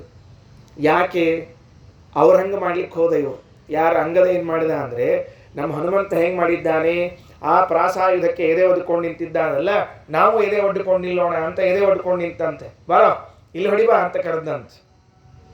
ಓ ಹಂಗಾರೆ ಹನುಮಂತರಷ್ಟೇ ಸಾಮರ್ಥ್ಯ ಬಂತು ಇವನಿಗೆ. ನೋಡಿದ್ರೆ ಹಂಗೆ ಆಯ್ತಲ್ಲ, ಮತ್ತೆ ಅವನು ಹೆಂಗೆ ಮಾಡಿದ್ದಾನೆ ಇವನು ಹಂಗೆ ಮಾಡಿದ್ದಾನೆ ಅಂದರೆ ಹನುಮನಷ್ಟೇ ಸಾಮರ್ಥ್ಯ ಬಂತಲ್ಲ ಅಂತಂದರೆ ಅದಕ್ಕಂತಾರೆ ಹನುಮನಷ್ಟು ಸಾಮರ್ಥ್ಯ ಯಾರಿಗೂ ಬರಲಿಲ್ಲ. ಏನಾಯಿತು? ತಸ್ಯೋರಸಿ ಪ್ರಾಸವರಂ ಪ್ರಜಹಾರ ಸ ರಾಕ್ಷಸಃ, ಆ ನರಾಂತಕ ಪ್ರಾಸವೆಂಬ ಆಯುಧವನ್ನು ಎತ್ತಿ ಅಂಗದನ ಎದೆಗೆ ಹೊಡೆದಿದ್ದಾನೆ. ಹೊಡೆದ್ರೆ ದ್ವಿಧಾ ಸಮಭವತ್ ತಸ್ಯತು ವಾಲಿಪುತ್ರಸ್ಯ ತೇಜಸ, ಎರಡು ಹೋಳಾಯ್ತಂತೆ. ಎರಡು ಹೋಳು ಅಂದರೆ ಸೀಳಿಕೊಂಡು ತುಂಡಾಯ್ತೆ ಹೊರತಾಗಿ ಪುಡಿ ಪುಡಿ ಆಗಲಿಲ್ಲ. ಹನುಮಂತನ ಎದೆಯ ಮೇಲೆ ನಿಕುಂಭ ಪ್ರಾಸಾಯುಧವನ್ನು ಹೊಡೆದಾಗ ಚೂರ್ಣ ಆಗಿತ್ತು, ಪೂರ್ಣ ಪುಡಿ ಪುಡಿಯಾಗಿ ಹೋಗಿತ್ತು. ಇವನಿಗೆ ಮಾತ್ರ ಏನಾಗಿತ್ತು ಅಂದರೆ ಎರಡು ಹೋಳಾಗಿ ಬಿದ್ದು. ನಿಂಬೆಹಣ್ಣು ಎರಡು ಹೋಳು ಅಂತ ಹೇಳಿದ್ನಲ್ಲ ಮೊನ್ನೆ, ಹಂಗೆ ನಿಂಬೆಹಣ್ಣು ಸೀಳಿದ್ದು ಎರಡು ಹೋಳ ಬಿದ್ದು ಅಷ್ಟೇ. ಹಾಗಾದರೆ ಹನುಮನ ಸಾಮರ್ಥ್ಯ ಬೇರೆ, ಅಂಗದರ ಸಾಮರ್ಥ್ಯ ಬೇರೆ. ಅಲ್ರಿ, ತನ್ನ ಸಾಮರ್ಥ್ಯ ಬೇರೆ ಅಂತ ಗೊತ್ತಿದ್ರು ಎದೆ ಹಾಕೊಂಡಿದ್ದ ಅಂತ ಕೇಳಿದ್ರೆ, ದೊಡ್ಡವರ ಸನ್ನಿಧಾನದಲ್ಲಿ ಇದ್ದರೆ ನಮಗೂ ಅವರಂತೆ ಕೆಲಸ ಮಾಡಬೇಕು ಅಂತ ಬುದ್ಧಿ ಬರ್ತದೆ. ಇದು ಸರಿಯೋ ತಪ್ಪೋ ವಿಚಾರ ಮುಂದೆ ಮಾಡೋಣ ಅಂತ. ಅಂತೂ ಹನುಮಂತ ದೇವರ ಸನ್ನಿಧಾನದಲ್ಲಿ ಅಂಗದ ಇದ್ದದ್ದರಿಂದಾಗಿ ಅವರನ್ನು ನೋಡಿ ನಾನು ಹಂಗೆ ಮಾಡಬೇಕು ಅಂತ ಕಲ್ಕೊಂಡ. ನಾವು ಯಾರಾದರೂ ದೊಡ್ಡವರ ಸನ್ನಿಧಾನದಲ್ಲಿ ಇದ್ದರೆ ಅವ್ರು ಮಾಡುವ ಪೂಜೆ, ಅವ್ರು ಮಾಡುವ ಉಪಾಸನೆಗಳು, ಅವ್ರು ಮಾಡುವ ಧ್ಯಾನ ಜಪಗಳನ್ನು ನೋಡಿ ನಮಗೂ ಮಾಡಬೇಕು ಅಂತ ಅನಿಸ್ತದೆ. ಒಂದೇ ದಿವಸ ಇರಬಾರ್ದು, ಮತ್ತು ಸ್ವಲ್ಪ ದಿವಸ ಇರಬೇಕು ಅವ್ರ ಜೊತೆ. ಕೆಲವೊಮ್ಮೆ ಏನಾಗಿರುತ್ತೆ ಅಂದರೆ ಒಂದು ದಿವಸ ಮಟ್ಟಕ್ಕೆ ಹೋಗಿರ್ತಾರೆ ಕೆಲವರು ಅಂದರೆ ಗಂಡಂದ್ರೆ ವಿಶೇಷವಾಗಿ ಮಟ್ಟಕ್ಕೆ ಹೋಗಿರ್ತಾರೆ. ಅಲ್ಲಿ ನೋಡ್ತಾರೆ ಅವ್ರು ಸ್ವಾಮಿಗಳು ಮಂಟಪ ಹಾಕ್ಕೊಂಡಿದ್ದು ಪೂಜೆ ಮಾಡಿದ್ದೆಲ್ಲ ನೋಡಿ ತಾವು ಮರುದಿವ್ಸ ಮನೆಗೆ ಬಂದು ದೊಡ್ಡ ಮಂಟಪ ಮಾಡಿಸ್ಬಿಡ್ತಾರೆ. ನಮ್ಮನೆ ಒಂದು ಮಂಟಪ ಆಗಲಿ, ನಾಳೆ ಪೂಜೆ ಶುರು ಅಂತ ತಿಳ್ಕೊಂಡು ಆ ಮಂಟಪ ತಂದಿಡೋ ಹೊತ್ತಿಗೆ ಇವ್ನು ಪೂಜಾ ಉತ್ಸಾಹ ಮುಗಿದೋಗ್ಬಿಟ್ಟಿರ್ತಾರೆ. ಮಂಟಪ ತಂದಿಟ್ಟು ಭವ್ಯ ಮಂಟಪ ಅಂತ ಮುಗಿಸ್ಬಿಟ್ಟಿರ್ತಾರೆ. ಹಂಗಲ್ಲ, ಒಂದು ದಿವಸ ಎರಡು ದಿವಸ ಅಲ್ಲ, ಮತ್ತೆ ಕೆಲವು ದಿವಸ ಇದ್ದಾಗ ಅವರ ಸನ್ನಿಧಾನದ ಪ್ರಭಾವದಿಂದ ಇವರಿಗೂ ಕೂಡ ಸದ್ಬುದ್ಧಿ ಬರ್ತದೆ ಅಂತ ತಿಳಿಸ್ತಾ ಇದ್ದಾರೆ. ಆ ವಾಲಿಪುತ್ರಸ್ಯ ತೇಜಸ ದ್ವಿಧಾ ಅಭವತ್, ಎರಡು ಹೋಳಾಯಿತು. ಅಥಾಸ್ಯ ಹಯಮಾಶ್ರೇವ ನಿಜಗಾನ ಮುಖೇ ಕಪಿಹಿ, ಆ ಮುಖೇ ಕಪಿಹಿ, ಆ ಅಂಗದ ಕುದುರೆ ಮುಖದ ಮೇಲೆ ಒಂದು ಗುದ್ದಿದ್ನಂತ. ಕುದುರೆಗೆ ಹೊಡೆಯೋದು ಮುಖಕ್ಕೆ ಪಾಡ್ ಅಂತ ಹೊಡೆದ್ರೆ ಪೇತತುಶ್ಚ ಅಕ್ಷಣೀತಸ್ಯ ಸಪಪಾತ ಮಮಾರಚ, ಕಣ್ಣು ಹೊರಗೆ ಕಿತ್ಕೊಂಡು ಬಂದು ಅಂತ ನೋಡ್ರಿ. ಹೆಂಗೆ ಹೊಡೆದಿರ್ಬೇಡ್ರಿ ಎಲ್ಲರ. ಕೆಲವ್ರು ಹೊಡೆದ್ರೆ ಬಾಯಾಗಿನ ಹಲ್ಲು ಬೀಳ್ತಾವ ಅಂತ ಹೇಳ್ತಿರ್ತಾರಲ್ಲ, ಹಂಗೆ ಬೀಳುವುದಿಲ್ಲ. ಮತ್ತು ಟ್ರೈ ಮಾಡ್ಲಿಕ್ಕೆ ಹೋಗಬೇಡ್ರಿ, ಹಂಗೇನು ಹೊಡೆದ್ರೆ ಹಲ್ಲು ಬೀಳುವುದಿಲ್ಲ. ಯಾಕಂದ್ರೆ ಭಯಂಕರ ಗಟ್ಟಿರ್ತಾವ್ರಿ. ಹಲ್ಲು ಎಷ್ಟು ಗಟ್ಟಿರ್ತಾವ ಅಂದರೆ ಪಕ್ಕ ಹಿಡಿದು ಕಿತ್ತಿರೋ ಬೀಳುವುದಿಲ್ಲ. ಡಾಕ್ಟ್ರ್ ಏನು ಮಾಡಿರ್ತಾರೆ, ಅದು ಲೋಕಲ್ ಅನಸ್ತೇಷಿಯಾ ಕೊಟ್ಟು ಪಕ್ಕ ಹಿಡಿದು ಕಿತ್ತು ಅದು ಏನ್ರಿ ಪೂರ್ಣ ಜರ್ಜಿತ ಆದ ಹಲ್ಲು ಗಟ್ಟೆಲ್ಲ ಅವರು ಕಿತ್ಲಿಕ್ಕೆ ಬರೋದಿಲ್ಲ ರೀ. ಒಂದು ಸ್ವಲ್ಪ ಅಡ್ಡ ಸೊಡ್ಡ ಹಲ್ಲು ಬೆಳೆದಿರ್ತಾವಲ್ಲ, ಡಾಕ್ಟ್ರಿಗೆ ಕೇಳ್ರಿ ಇದು ತೆಗಿಲಿಕ್ಕೆ ಬರ್ತೇನೆ ಅಂತ. ತಲೆ ಕೆಡಿಸ್ಕೊಬೇಡ್ರಿ, ಅದು ಇರಲಿ ಹಂಗೆ ಇರಲಿ ಬಿದ್ರು ಬೀಳಲಿ ಅಂತ ಹೇಳ್ತಾರೆ, ಯಾಕಂದ್ರೆ ಕಿತ್ಲಿಕ್ಕೆ ಬರೋದಿಲ್ಲ ಅಂತ ಅರ್ಥ ಅದಕ್ಕೆ.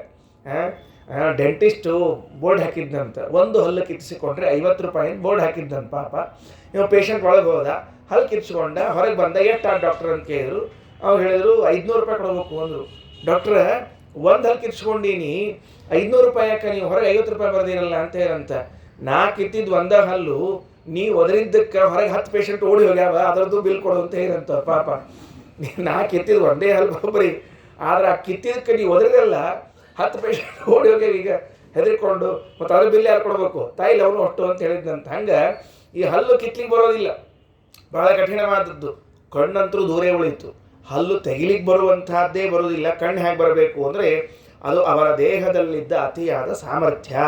ಹೊಡೆದ ಕುದುರೆ ಮುಖಕ್ಕೆ ಕಣ್ಣೆರಡು ಕಿತ್ತುಕೊಂಡು ಬಿದ್ದು ಅಂತ, ಗುಡ್ಡಿಗಳೆರಡು ಕಿತ್ಕೊಂಡು ಬಿದ್ದುವು. ಸಖಡ್ಗವರ ಮಾದಾಯ ಪ್ರಸಸಾರ ರಣೆ ಕಪಿಂ ಆಚ್ಛಿದ್ಯ ಚಾಸ್ಯ ಖಡ್ಗಂ ತಂ ನಿಹತೋ ವಾಲಿಸೋನುನ. ಯಾವಾಗ ಈ ನರಾಂತಕ ನೋಡಿದ್ನಲ್ಲ, ಗಮನಿಸಿದ್ನಲ್ಲ, ಇವನಿಗೆ ಅಂಗದನಿಗೆ ಏನಾಗಿಲ್ಲ ಅಂತ ತಿಳ್ಕೊಂಡು ಕುದುರೆಗೆ ಹೊಡಿತಾ ಇರುವಾಗ ಅವ ಕುದುರೆ ಇನ್ನೂ ಜಿಗಿದು ಬಿಟ್ಟನಂತ. ಖಡ್ಗವನ್ನು ಕೈಯಲ್ಲಿ ತಗೊಂಡು ಜಿಗದ ಕೂಡಲೇ ಇನ್ನು ಮುಂದಿನ ಹೆಜ್ಜೆ ಏನಾಗಬೇಕು, ಆ ಖಡ್ಗದಿಂದ ಅಂಗದ ಮೇಲೆ ಪ್ರಹಾರ ಆಗಬೇಕು. ಆದರೆ ಅವನಿಗೆ ಯಾವುದೋ ಮೈಮಾಟದಲ್ಲಿ ಗೊತ್ತಿಲ್ಲ, ಅವನು ಕುದುರೆ ಏನಾಯಿತು ಅಂತ ನೋಡ್ತಿರಬಹುದು, ಅಥವಾ ನಾನು ಹೆಂಗೆ ಹೊಡಿಲಿ ಅಂತ ವಿಚಾರ ಮಾಡ್ತಿರಬಹುದು. ಅಷ್ಟರ ಮಧ್ಯದಲ್ಲಿ ಅಂಗದ ಅವನ ಕೈಯಲ್ಲಿದ್ದ ಖಡ್ಗವನ್ನೇ ಕಸ್ಕೊಂಡ್ಬಿಟ್ನಂತೆ. ಅವನ ಕೈಯಲ್ಲಿದ್ದದನ್ನೇ ಕಸ್ಕೊಂಡ್ಬಿಟ್ಟಿದ್ದಾನೆ. ಅದೇ ಖಡ್ಗದಿಂದಲೇ ನರಾಂತಕನ ನರವನ್ನು ಕತ್ತರಿಸಿ ಹಾಕಿ ಸಂಹಾರ ಮಾಡಿದ್ದಾರಂತೆ. ಇದಿಷ್ಟು ಚಿಕ್ಕ ಕಥೆ ಇದೆ. ಇಲ್ಲಿ ನೋಡಿ ಎಂಥ ಪ್ರಸಂಗ ಇದೆ ಅಂದರೆ, ಒಂದು ಕಡೆಗೆ ಹನುಮಂತನನ್ನು ಫಾಲೋ ಮಾಡಿ ಅವರಂತೆ ಎದೆ ಒಡ್ಡಿ ಶತ್ರುಗಳ ಮುಂದೆ ನಿಲ್ಲುವಂತಹದ್ದು ಕಲ್ತಿದ್ದಾನೆ. ಅವನಷ್ಟು ಬರದೇ ಇದ್ದರೂ ಅವನ ಜೊತೆಗಿದ್ದುದರಿಂದ ಕೆಲವು ಅಂಶದಲ್ಲಾದರೂ ಬಂದಂತಾಯಿತು. ಈ ಅವನ ಕೈಯಲ್ಲಿದ್ದ ಖಡ್ಗವನ್ನು ಕಸ್ಕೊಂಡ ಅಂತಿದ್ರು ನೋಡ್ರಿ. ಆಚಾರ್ಯರ ಚರಿತ್ರೆಯಲ್ಲಿ ಒಂದು ಪ್ರಸಂಗ ಬರ್ತದೆ, ಸುಮಧ್ವ ವಿಜಯದಲ್ಲಿ ಹೇಳುವಾಗ. ಏನು ಪ್ರಸಂಗ ಬರ್ತದೆ ಅಂದರೆ, ಆಚಾರ್ಯರು 2ನೇ ಬಾರಿ ಬದರಿ ಯಾತ್ರೆಗೆ ಹೋಗಿದ್ರಂತೆ. ಶ್ರೀಮದಾಚಾರ್ಯ ಸನ್ಯಾಸಿಗಳು ಸ್ವಾಮಿಗಳ ಯಾತ್ರಾ ಬದರಿ ಯಾತ್ರಾ ಅಂತ ಹೆಂಗಿರ್ತಾವ್ರಿ, ಎಲ್ಲರ ಪೂಜೆ ಆಗ್ಬೇಕು, ಭಿಕ್ಷೆ ಆಗ್ಬೇಕು, ಪ್ರವಚನ ಆಗಬೇಕು, ತೀರ್ಥ ದಂಡೋದಕ ಆಗಬೇಕು, ಎಲ್ಲ ಮುಗಿಯಂಗೆ ಇಲ್ರಿ. ಎಲ್ಲ ಮಾಡ್ಕೋತ ಅವತ್ತಿನ ಕಾಲಕ್ಕೆ 800 ವರ್ಷದ ಹಿಂದೆ ನಡ್ಕೋತ ಬೇರೆ ಹೋಗ್ಬೇಕ್ರಿ. ಯಾವುದು ವಾಹನ, ಕಾರು, ಬಸ್ಸು ಇವು ಬೇರೆ ಇಲ್ಲ. ಹೋಗುವಾಗ ದಾರಿಯಲ್ಲಿ ಕಳ್ಳರ ಗುಂಪು ಬಂದ್ಬಿಡ್ತು. ಅವ್ರಿಗೆ ಕಳ್ಳರಿಗೆ ಏನು ಅಂದರೆ, ಯಾರು ಇದ್ದಾರೋ ಅವ್ರಿಗೇನು ನೀವು ಸ್ವಾಮಿಗಳು ಮತ್ತು ಸ್ವಾಮಿಗಳಲ್ಲ, ಅವ್ರೇನು ಸಂಬಂಧ ಇಲ್ಲರಿ. ಕಳ್ತನ ಮಾಡೋದು ಬಂದ, ಒಬ್ಬ ಕೈಯಲ್ಲಿ ಕೊಟ್ಲಿ ಹಿಡ್ಕೊಂಡಾನ. ಸನ್ಯಾಸಿಗಳಿಗೆ ಹೆದರಿಸ್ಲಿಕ್ಕೆ ತಾನ, ನೀವು ಒಂದು ವೇಳೆ ಕೊಡದೆ ಹೋದರೆ, ಏನು ಕೊಡದೆ ಹೋದರೆ, ನಿಮ್ಮಲ್ಲಿದ್ದ ಆಸ್ತಿ ಕೊಡದೆ ಹೋದರೆ ಕತ್ತರಿಸಿ ಹಾಕ್ಬಿಡ್ತೀನಿ ಅಂತ ಹೇಳಿದ. ಸನ್ಯಾಸಿಗಳೆಂಬ ವಿಚಾರ ಇಲ್ಲದೇನೆ ಹಾಗೆ ಕತ್ತರಿಸ್ತೀನಿ ಅಂತ ಹೇಳಿದ. ಬುದ್ಧನ ಕಾಲದಲ್ಲೂ ಒಬ್ಬನಿದ್ದ, ಕೇಳಿದ್ದಿರಲಿಲ್ಲ, ಅಂಗುಲಿಮಾಲ ಅಂತ ಒಬ್ಬ ಕಥೆ ಬರ್ತದೆ. ಬುದ್ಧ ಹೇಳಿದ್ರಂತೆ, ಆ ಕಾಡಿನಲ್ಲಿ ಹೋಗಬೇಡ. ಬುದ್ಧನಿಗೆ ಹೇಳಿದ್ರಂತೆ, ನೋಡೋದು ಬುದ್ಧ ಹೋಗಬೇಡಪ್ಪ, ಅಲ್ಲಿ ಅಂಗುಲಿಮಾಲ ಅಂತ ಇದ್ದಾನೆ ಅಂತ. ಯಾಕೆ ಅಂದರೆ, ಕಾಡಿನಲ್ಲಿ ಹೋದವರ ಎಲ್ಲರನ್ನೂ ಹೊಡೆದು ಅವರವರ ಅಂಗುಲಿಗಳನ್ನು ಕತ್ತರಿಸಿ ಮಾಲೆಗಳನ್ನು ಮಾಡಿ ಹಾಕ್ಕೊಂಡಿದ್ದಂಥವ ಅಂಗುಲಿಮಾಲ ಅಂತ. ಇವ ಇಂಥವ. ಅವನ ಮಧ್ಯದಲ್ಲಿ ಬುದ್ಧ ಹೋದ, ಅವನಿಗೂ ಬುದ್ಧಿ ಬದಲಾಯಿತು, ಅವನ ಸನ್ಯಾಸಿಯಾದ ವಿಷಯ ಬೇರೆ. ಹಾಗೆ ಇದರಂತೆ ಇಲ್ಲೂ ಕೂಡ ಕಾಡಿನಲ್ಲಿ ಬೆನ್ನು ಹತ್ತಿರು. ಕೈ ಖಡ್ಗೆ ಕೊಡ್ಲಿ ಹಿಡ್ಕೊಂಡಿದ್ದಾರೆ. ಶ್ರೀಮದಾಚಾರ್ಯರ ಶಿಷ್ಯರು 8 ಮಂದಿ. ಅವಾಗ ಆಚಾರ್ಯರು ಅಷ್ಟಮಠಾಧೀಶರಿಗೆ ಪೀಠಾಪತ್ರೆ ಕೊಟ್ಟಿದ್ರು, ಸನ್ಯಾಸ ಆಗಿತ್ತು. ಅದರಲ್ಲಿ ಈಗೇನು ಪರ್ಯಾಯ ನಡೀತಾ ಇದೆಯಲ್ಲ, ಪುತ್ತಿಗೆ ಶ್ರೀಪಾದರದ್ದು, ಅವರ ಮಠದ ಮೂಲ ಯತಿಗಳು ಉಪೇಂದ್ರ ತೀರ್ಥರು ಅಂತ ಅವರ ಹೆಸರು. ಆ ಉಪೇಂದ್ರ ತೀರ್ಥರಿಗೆ ಆದೇಶ ಮಾಡಿದ್ರಂತೆ, ಹೋಗ್ರಿ ಅಂತ ಹೇಳಿದ್ರಂತೆ. ನೋಡ್ರಿ, ಸನ್ಯಾಸಿಗಳು ಕಳ್ಳರ ಹತ್ರ ಹೋಗಬೇಕು ಅಂದರೆ ಇನ್ನು ಆಚಾರ್ಯರ ಆದೇಶ, ಹೋಗ್ರಿ ಅಂತ ಹೇಳಿದ ಕೂಡಲೇ ಹೆಂಗೆ ಹೋದರು ಅಂದರೆ, ಅವ್ನು ಕ್ಷಣಾರ್ಧದಲ್ಲಿ ಹೋಗಿ ಅವನ ಕೈಯಲ್ಲಿದ್ದ ಕೊಡ್ಲಿಯನ್ನೇ ಕಸ್ಕೊಂಡು ಹಿಡ್ಕೊಂಡು ನಿಂತದ್ದು ನೋಡಿ ಕಳ್ಳರೆಲ್ಲ ಗಾಬರಿ ಓಡೋಗ್ಬಿಟ್ರಂತೆ. ಇವು ಬೇಡ ಸಾಬರನ್ನೇ ಬೇಡ ಅಂತ ತಿಳ್ಕೊಂಡು ಆ ದೃಶ್ಯ ನೆನಪು ಮಾಡಿಕೊಳ್ಬೇಕು. ಅದಕ್ಕೂ ಇದಕ್ಕೂ ಸಮಾನವಾದ ಅಂಗದ ಅದೇ ರೀತಿಯಾಗಿ ಮಾಡ್ತಾ ಇದ್ದಾನೆ. ಖಡ್ಗವನ್ನು ಕಸದುಕೊಂಡು ಅದೇ ನರಾಂತಕನ ಹೊಡೆದು ಹಾಕಿದ್ದಾನಲ್ಲ. ಸನ್ಯಾಸಿಗಳು ಹತ್ಯೆ ಮಾಡಬಾರ್ದಾದ್ದರಿಂದ ಆಯುಧವನ್ನು ಹಿಡಿದು ಭಯ ತೋರಿಸಿ ಓಡಿಸಿದ್ರು. ಇವನ ಅಂಗದನಿಗೆ ವ್ಯವಸ್ಥೆ ಇತ್ತು, ಹೊಡೆದು ಹಾಕೇ ಬಿಟ್ರು ಅಂತ ನಾವು ತಿಳಿದುಕೊಳ್ಳಿಕ್ಕೆ ಬರ್ತದೆ. ಅಂತೂ ರಾವಣನ ಮಗ ಗಂಧರ್ವ ಕನ್ಯೆಯಲ್ಲಿ ಹುಟ್ಟಿರುವಂತಹ ದೇವಾಂತಕ ಎನ್ನುವಂಥವನು ಅಂಗದನಿಂದ ಹತನಾಗಿದ್ದಾನೆ. ನರಾಂತಕ ಎಂಬುವನು ಹತನಾಗಿದ್ದಾನೆ. ಮುಗಿದ ಮೇಲೆ ಅವರ ಅಣ್ಣ ಬಂದ. ಏನು ಅಂದರೆ ದೇವಾಂತಕ, ಇವ ನರಾಂತಕನೇ ತಮ್ಮ, ದೇವಾಂತಕ ಅಣ್ಣ. 43ನೇ ಶ್ಲೋಕದಲ್ಲಿ ಹೇಳುವಾಗ ಗಂಧರ್ವ ಕನ್ಯಕಾ ಸೂತಃ, ಇಲ್ಲಿ ಹೇಳಾರ ಆಚಾರ್ಯ ಗಂಧರ್ವ ಕನ್ಯೆ ಹುಟ್ಟಿದವ ಅಂತ. ನಿಹತೆ ರಾವಣಾತ್ಮಜೇ ಆ ಜಗಾಮ ಅಗ್ರಜಸ್ತಸ್ಯ ಸೋದರ್ಯೋ ದೇವತಾಂತಕಃ, ಅವರ ಅಣ್ಣ ನೆನೆಸಿರುವಂತಹ ದೇವತಾಂತಕ ಬಂದಿದ್ದಾನೆ. ಯೂ ಅವ ಬಂದರೆ ಆ ದೇವತಾಂತಕರನ್ನು ಕೊಂದವರು ಹನುಮಂತ ದೇವರು. ಯಾಕೆ ಅಂದರೆ ಈ ಅಂಗದನಿಂದ ಹಿಡಿದುಕೊಂಡು ಎಲ್ಲರನ್ನೂ ಸೋಲಿಸಿ ಕ್ಷಣಾರ್ಧದಲ್ಲಿ ಮುಂದೆ ಬರ್ತಾನಂತೆ. 44ನೇ ಶ್ಲೋಕದಲ್ಲಿ ಹೇಳುವಾಗ ತಸ್ಯಾ ಪತತ ಏವಾಶು ಶರವರ್ಷ ಪ್ರತಾಪಿತಾಃ ಪ್ರದುದ್ರುವರ್ಭಯಾತ್ ಸರ್ವೇ ಕಪಯೋ ಜಾಂಬುವನ್ಮಖಾ ಮುಖಾಃ. ಅವ ನುಗ್ಗಿ ಬರ್ತಾ ಇದ್ರೆ ತಸ್ಯ ಆಪತತ ಏವಾಶು, ಮೊದಲೇ ಅಸುರರು, ಅವರ ದೇಹ, ಅವರ ನಡವಳಿಕೆ ಬರ್ತಾ ಇದ್ರೆ ಭೂಮಿ ಕಂಪಿಸುವಂತಹದ್ದು. ಅವರು ಶರವರ್ಷ ಪ್ರತಾಪಿತಾಃ, ಬಾಣಗಳನ್ನು ಬಿಡ್ತಾ ಇದ್ರೆ 1-2 ಬಿಟ್ಟರೆ ಹೆಂಗೋ ಸಹನ ಮಾಡ್ಕೊಳ್ಬಹುದು. ಮಳೆ ಬಂದಂತೆ ಬರ್ತಾ ಇದೆ ಅಂತೆ. ಆಚಾರ್ಯರಂತಾರೆ ಶರವರ್ಷ ಪ್ರತಾಪಿತ, ಶರ ಅಂದ್ರೆ ಬಾಣ, ವರ್ಷ ಅಂದರೆ ಮಳೆಗಳು. ಶರವರ್ಷ ಪ್ರತಾಪಿತ ಬಾಣದ ಮಳೆಗಳೇ ಬರ್ತಾ ಇದೆ ಅಂತ. ಒಬ್ರು ಜಾಸ್ತಿ ಮಾಡ್ತಿರ್ಬೇಕ್ರಿ. 1-2 ಸೊಳ್ಳೆಗಳು ಕಚ್ಚಿದ್ರೆ ಹೆಂಗೋ ಕಚ್ಕೋಬಹುದಂತ. ಸರಿಯಾಗಿ ಗುಂಪಾಗಿ ಬಂದರೆ ಏನು ಮಾಡ್ಬೇಕು ಹೇಳಿ ಅಂತ ಚಾನ್ಸ್ ಇದೆಯಾ ಕಚ್ಕೊಳ್ಳಿಕ್ಕೆ? ಓಡೇ ಹೋಗ್ಬಿಡ್ತೀವಿ ನಾವೆಲ್ಲ ಕೆಲಸ. ಒಬ್ಬರು ಆಚಾರ್ಯ ತಿರುಪತಿಗೆ ಹೋಗಿದ್ರಂತೆ, ನೆನಪಾತ್ ಹೇಳಿರ್ತೀನಿ ಅಷ್ಟೇ. ತಿರುಪತಿ ಅಂದರೆ ಮೇಲೆ ಕೆಳಗಿಟ್ಟು ತಿರುಪತಿ ಅಂತ ಕರೀತಾರೆ, ಮೇಲಿನ ತಿರುಮಲ ಅದು. ಅಲ್ಲಿ ಪದ್ಮ ಸರೋವರದಾಗ ಒಂದು ಪದ್ಮಾವತಿ ಮಂದಿರ ಬಾಜುಕ್ಕೆ ಒಂದು ಗುಡಿ ಇದೆ. ಈಗ ದೊಡ್ಡ ಗುಡಿ ಆಗಿದ್ರೆ ಮೊದಲು ಹಳಿ ಮಠ ಇತ್ತು. ಅಲ್ಲಿ ಹೋದ್ರೆ ಹೊರಗೆ ಕಟ್ಟಿ ಮೇಲೆ ಕೂತಿರಂತ. 1 ಸೊಳ್ಳೆ ಕಡಿತಂತ, 2 ಸೊಳ್ಳೆ, ರಾತ್ರಿ 10 ಗಂಟೆ ಹೊತ್ತಿಗೆ ಸಿಕ್ಕಾಬಿಟ್ಟು ಸೊಳ್ಳೆ ಅಲ್ಲಿ ಅಂತರು. ಏನು ಕೇಳ್ತಾರೆ, 1 ಕಡಿತು, 2 ಕಡಿತು, 3 ಕಡಿತು, ಹಿಂಗಂದ್ರೆ ಅದೇನು ಹೋಗ್ಲಿಲ್ಲ ಬಿಡಲಿಲ್ಲ. ಕೊನೆಗೊಂದು ನಿರ್ಧಾರ ಮಾಡಿದ್ರಂತವ್ರು, ಏನು ಎಷ್ಟರ ಕಡಿತಾವ್ ಕಳ್ಕೊಳ್ಬಿಡೋದು ಕೂತ್ಬಿಟ್ರಂತವ್ರು. ಎಷ್ಟರ ಕಡಿತಿ ಕಡಿ ಅಂತೇಳಿ ಬೆಳಿಗ್ಗೆ ಹೇಳೋದ್ರಾಗ ಮೈ ತುಂಬ ಕೆಂಪಾಗಿ ಹೋಗಿದ್ದು ಅಷ್ಟು ಕಳೆದ್ಬಿಟ್ಟು ಅಂತ. 1-2 ಕಳ್ಸಿಗೋತಾರೆ, ಮುಂದೆ ತಲೆಗೆ ಎಟ್ಟು ಹೋಗ್ತದೆ ಹೋಗು ಅಂತಾರೆ.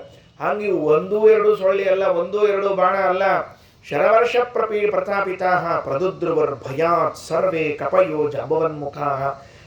ಜಾಂಬುವಂತನನ್ನ ಮೊದಲುಗೊಂಡು ಎಲ್ಲ ಕಪಿಗಳು ಓಡಿ ಹೋದಾಗ ಅಂಗದ ಮುಂದೆ ಬಂದಿದ್ದಾನಂತೆ. ಅವನು ತಮ್ಮನ್ನ ಕೊಂದಿನಿ, ಇವಂದೇನು ದೊಡ್ಡದ ಅಂತ ಮುಂದೆ ಬಂದಂತೆ. ಸಶರಂ ತರಸಾದಾಯ ರವಿಪುತ್ರ ಯುಧೋಪಮಂ ಅಂಗದಂ ಪ್ರಜಹಾರೋರಸ್ಯ ಪತತ್ಸ ಮುಮೋಚಃ. ಪ್ರತಿ ಬಾರಿಯೂ ಅದೇ ಕೆಲಸವನ್ನು ಮಾಡಬಾರದು ಎಂಬುದಕ್ಕೆ ದೃಷ್ಟಾಂತರಿ. ಇವನು ಮುಂದೆ ಎದಿ ಹೊಡ್ಕೊಂಡಿದ್ನಂತೀವ. ಹೋಗಿ ಅಂಗದ ಅಲ್ಲಿ ನರಾಂತಕರ ಮುಂದೆ ನಿಂತಿದ್ನಲ್ಲ, ದೇವ ತಗೊಬ್ಬ ಪಡಿ ನೋಡೋಣ ಅಂತ ತಿಳ್ಕೊಂಡು. ಇವನ ಕಡೆ ಇರುವಂತಹ ಬಾಣ ಹೆಂಗಿತ್ತು ಅಂದರೆ ರವಿಪುತ್ರ ಆಯುಧೋಪಮಂ. ರವಿಪುತ್ರ ಅಂದರೆ ಯಮದೇವರು ರವಿಪುತ್ರ. ಶನೈಶ್ಚರ ಮತ್ತು ಯಮ ಇಬ್ಬರು ರವಿಯ ಮಕ್ಕಳು. ಯಮದೇವರ ದಂಡದಂತೆ ಯಮದೇವರ ಕೈಲೊಂದಿರ್ತದೆ, ಅದಕ್ಕೆ ಯಮದಂಡ ಅಂತ ಕರೀತಾರೆ. ಆ ಯಮದಂಡದಂತೆ ಇರುವಂತಹ ಬಾಣದಿಂದ ಹೊಡೆದಾಗ ಅಂಗದ ಮೂರ್ಛೆ ಹೋಗಿ ಬಿದ್ದಿದ್ದಾನೆ. ಅಂಗದಂ ಪ್ರಜಹಾರೋರಸ್ಯ ಪತತ್ಸ ಮುಮೋಚಃ. ಎದೆಗೆ ಬಿತ್ತು ಮೊಹೋಯ್ತು. ಸುಗ್ರೀವ ಬಂದಿದ್ದಾನೆ. ಇವ್ರು ಯಾರು ಉಪಯೋಗ ಇಲ್ಲ ಅಂತ ಸುಗ್ರೀವನಿಗೆ ಕೊನೆಗೆ ಬಂದ. ಅಥ ತಿಗ್ಮಾಂಶು ತನಯಃ ಶೈಲಂ ಪ್ರಚಲ ಪಾದಪಂ ಅಭಿದುದ್ರಾವ ಸಂಗೃಹ್ಯ ಚಿಕ್ಷೇಪ ಚ ನಿಶಾಚರೇ. ಸೂರ್ಯನ ಮಗನಾಗಿರುವಂತಹ ಸುಗ್ರೀವ ಬಂದು ದೊಡ್ಡ ಭೂಭಾಗವನ್ನು ಕಿತ್ತಿದ್ದಂತೆ. ಒಂದು ಮಣ್ಣಿನ ಭಾಗ ಹೆಂಗಿತ್ತದು ಅಂತ ಕೇಳಿದ್ರೆ ಬೆಟ್ಟ ಅಂತ ಬರೀತಾರೆ. ಅಲ್ಲಿ ಅಕ್ಕಪಕ್ಕದಲ್ಲಿ ಏನಿತ್ತು ಅದನ್ನೇ ಕಿತ್ತಿ ಒಗೆದಿದ್ದಾವು. ಕಪಿಗಳನ್ನೆಲ್ಲ ಏನು ಮಾಡ್ತಾವೆ, ಮರ ಸಹಿತವಾಗಿ ಎತ್ತಿಬಿಟ್ನಂತೆ. ಊಹಾ ಮಾಡಿಕೊಡ್ರಿ, ಇಂಥದ್ದು ಮರ ಅದ ಅಂದ್ರೆ ಆ ಮರ ಸಹಿತವಾಗಿ ಹಿಂಗೆ ಎತ್ತಿದ ಕೆಳಗಿನ ಭೂಮಿ ಮಣ್ಣು ಒಟ್ಟು ಸಮೇತ ಬಂತ್ರಿ. ಎತ್ತಿ ಒಗದ್ನಂತೆ ಅವನ ಮೇಲೆ.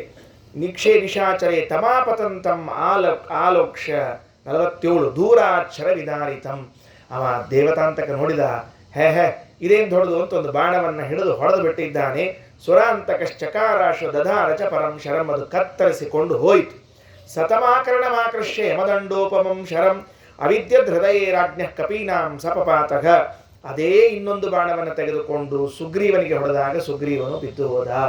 ಆಯ್ತು, ಎಲ್ಲದು ಮುಗಿದು ಹೋತ್ರಿ. ಅಷ್ಟೊಂದು ಮುಗಿದ ಮೇಲೆ ಇನ್ನು ಯುದ್ಧದಲ್ಲಿ ಸೋಲಾಗಬೇಕಲ್ಲ. ಇನ್ನು ರಾಮನ ಪಕ್ಷಕ್ಕೆ ಇನ್ನೂ ಇವ ರಾಮನ ತನಕ ಲಕ್ಷ್ಮಣನ ತನಕ ಹೋಗಿಲ್ಲ.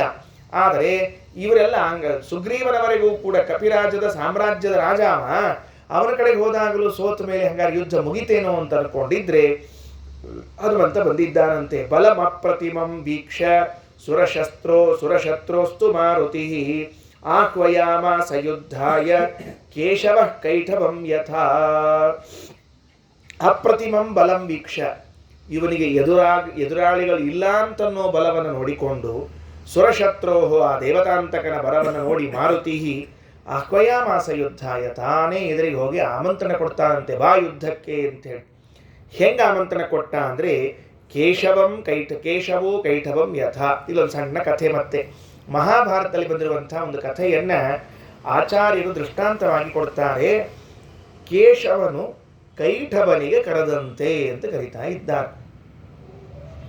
ಮಧು ಕೈಠವರು ಅಂತ ಇಬ್ಬರು ಅಸುರರು.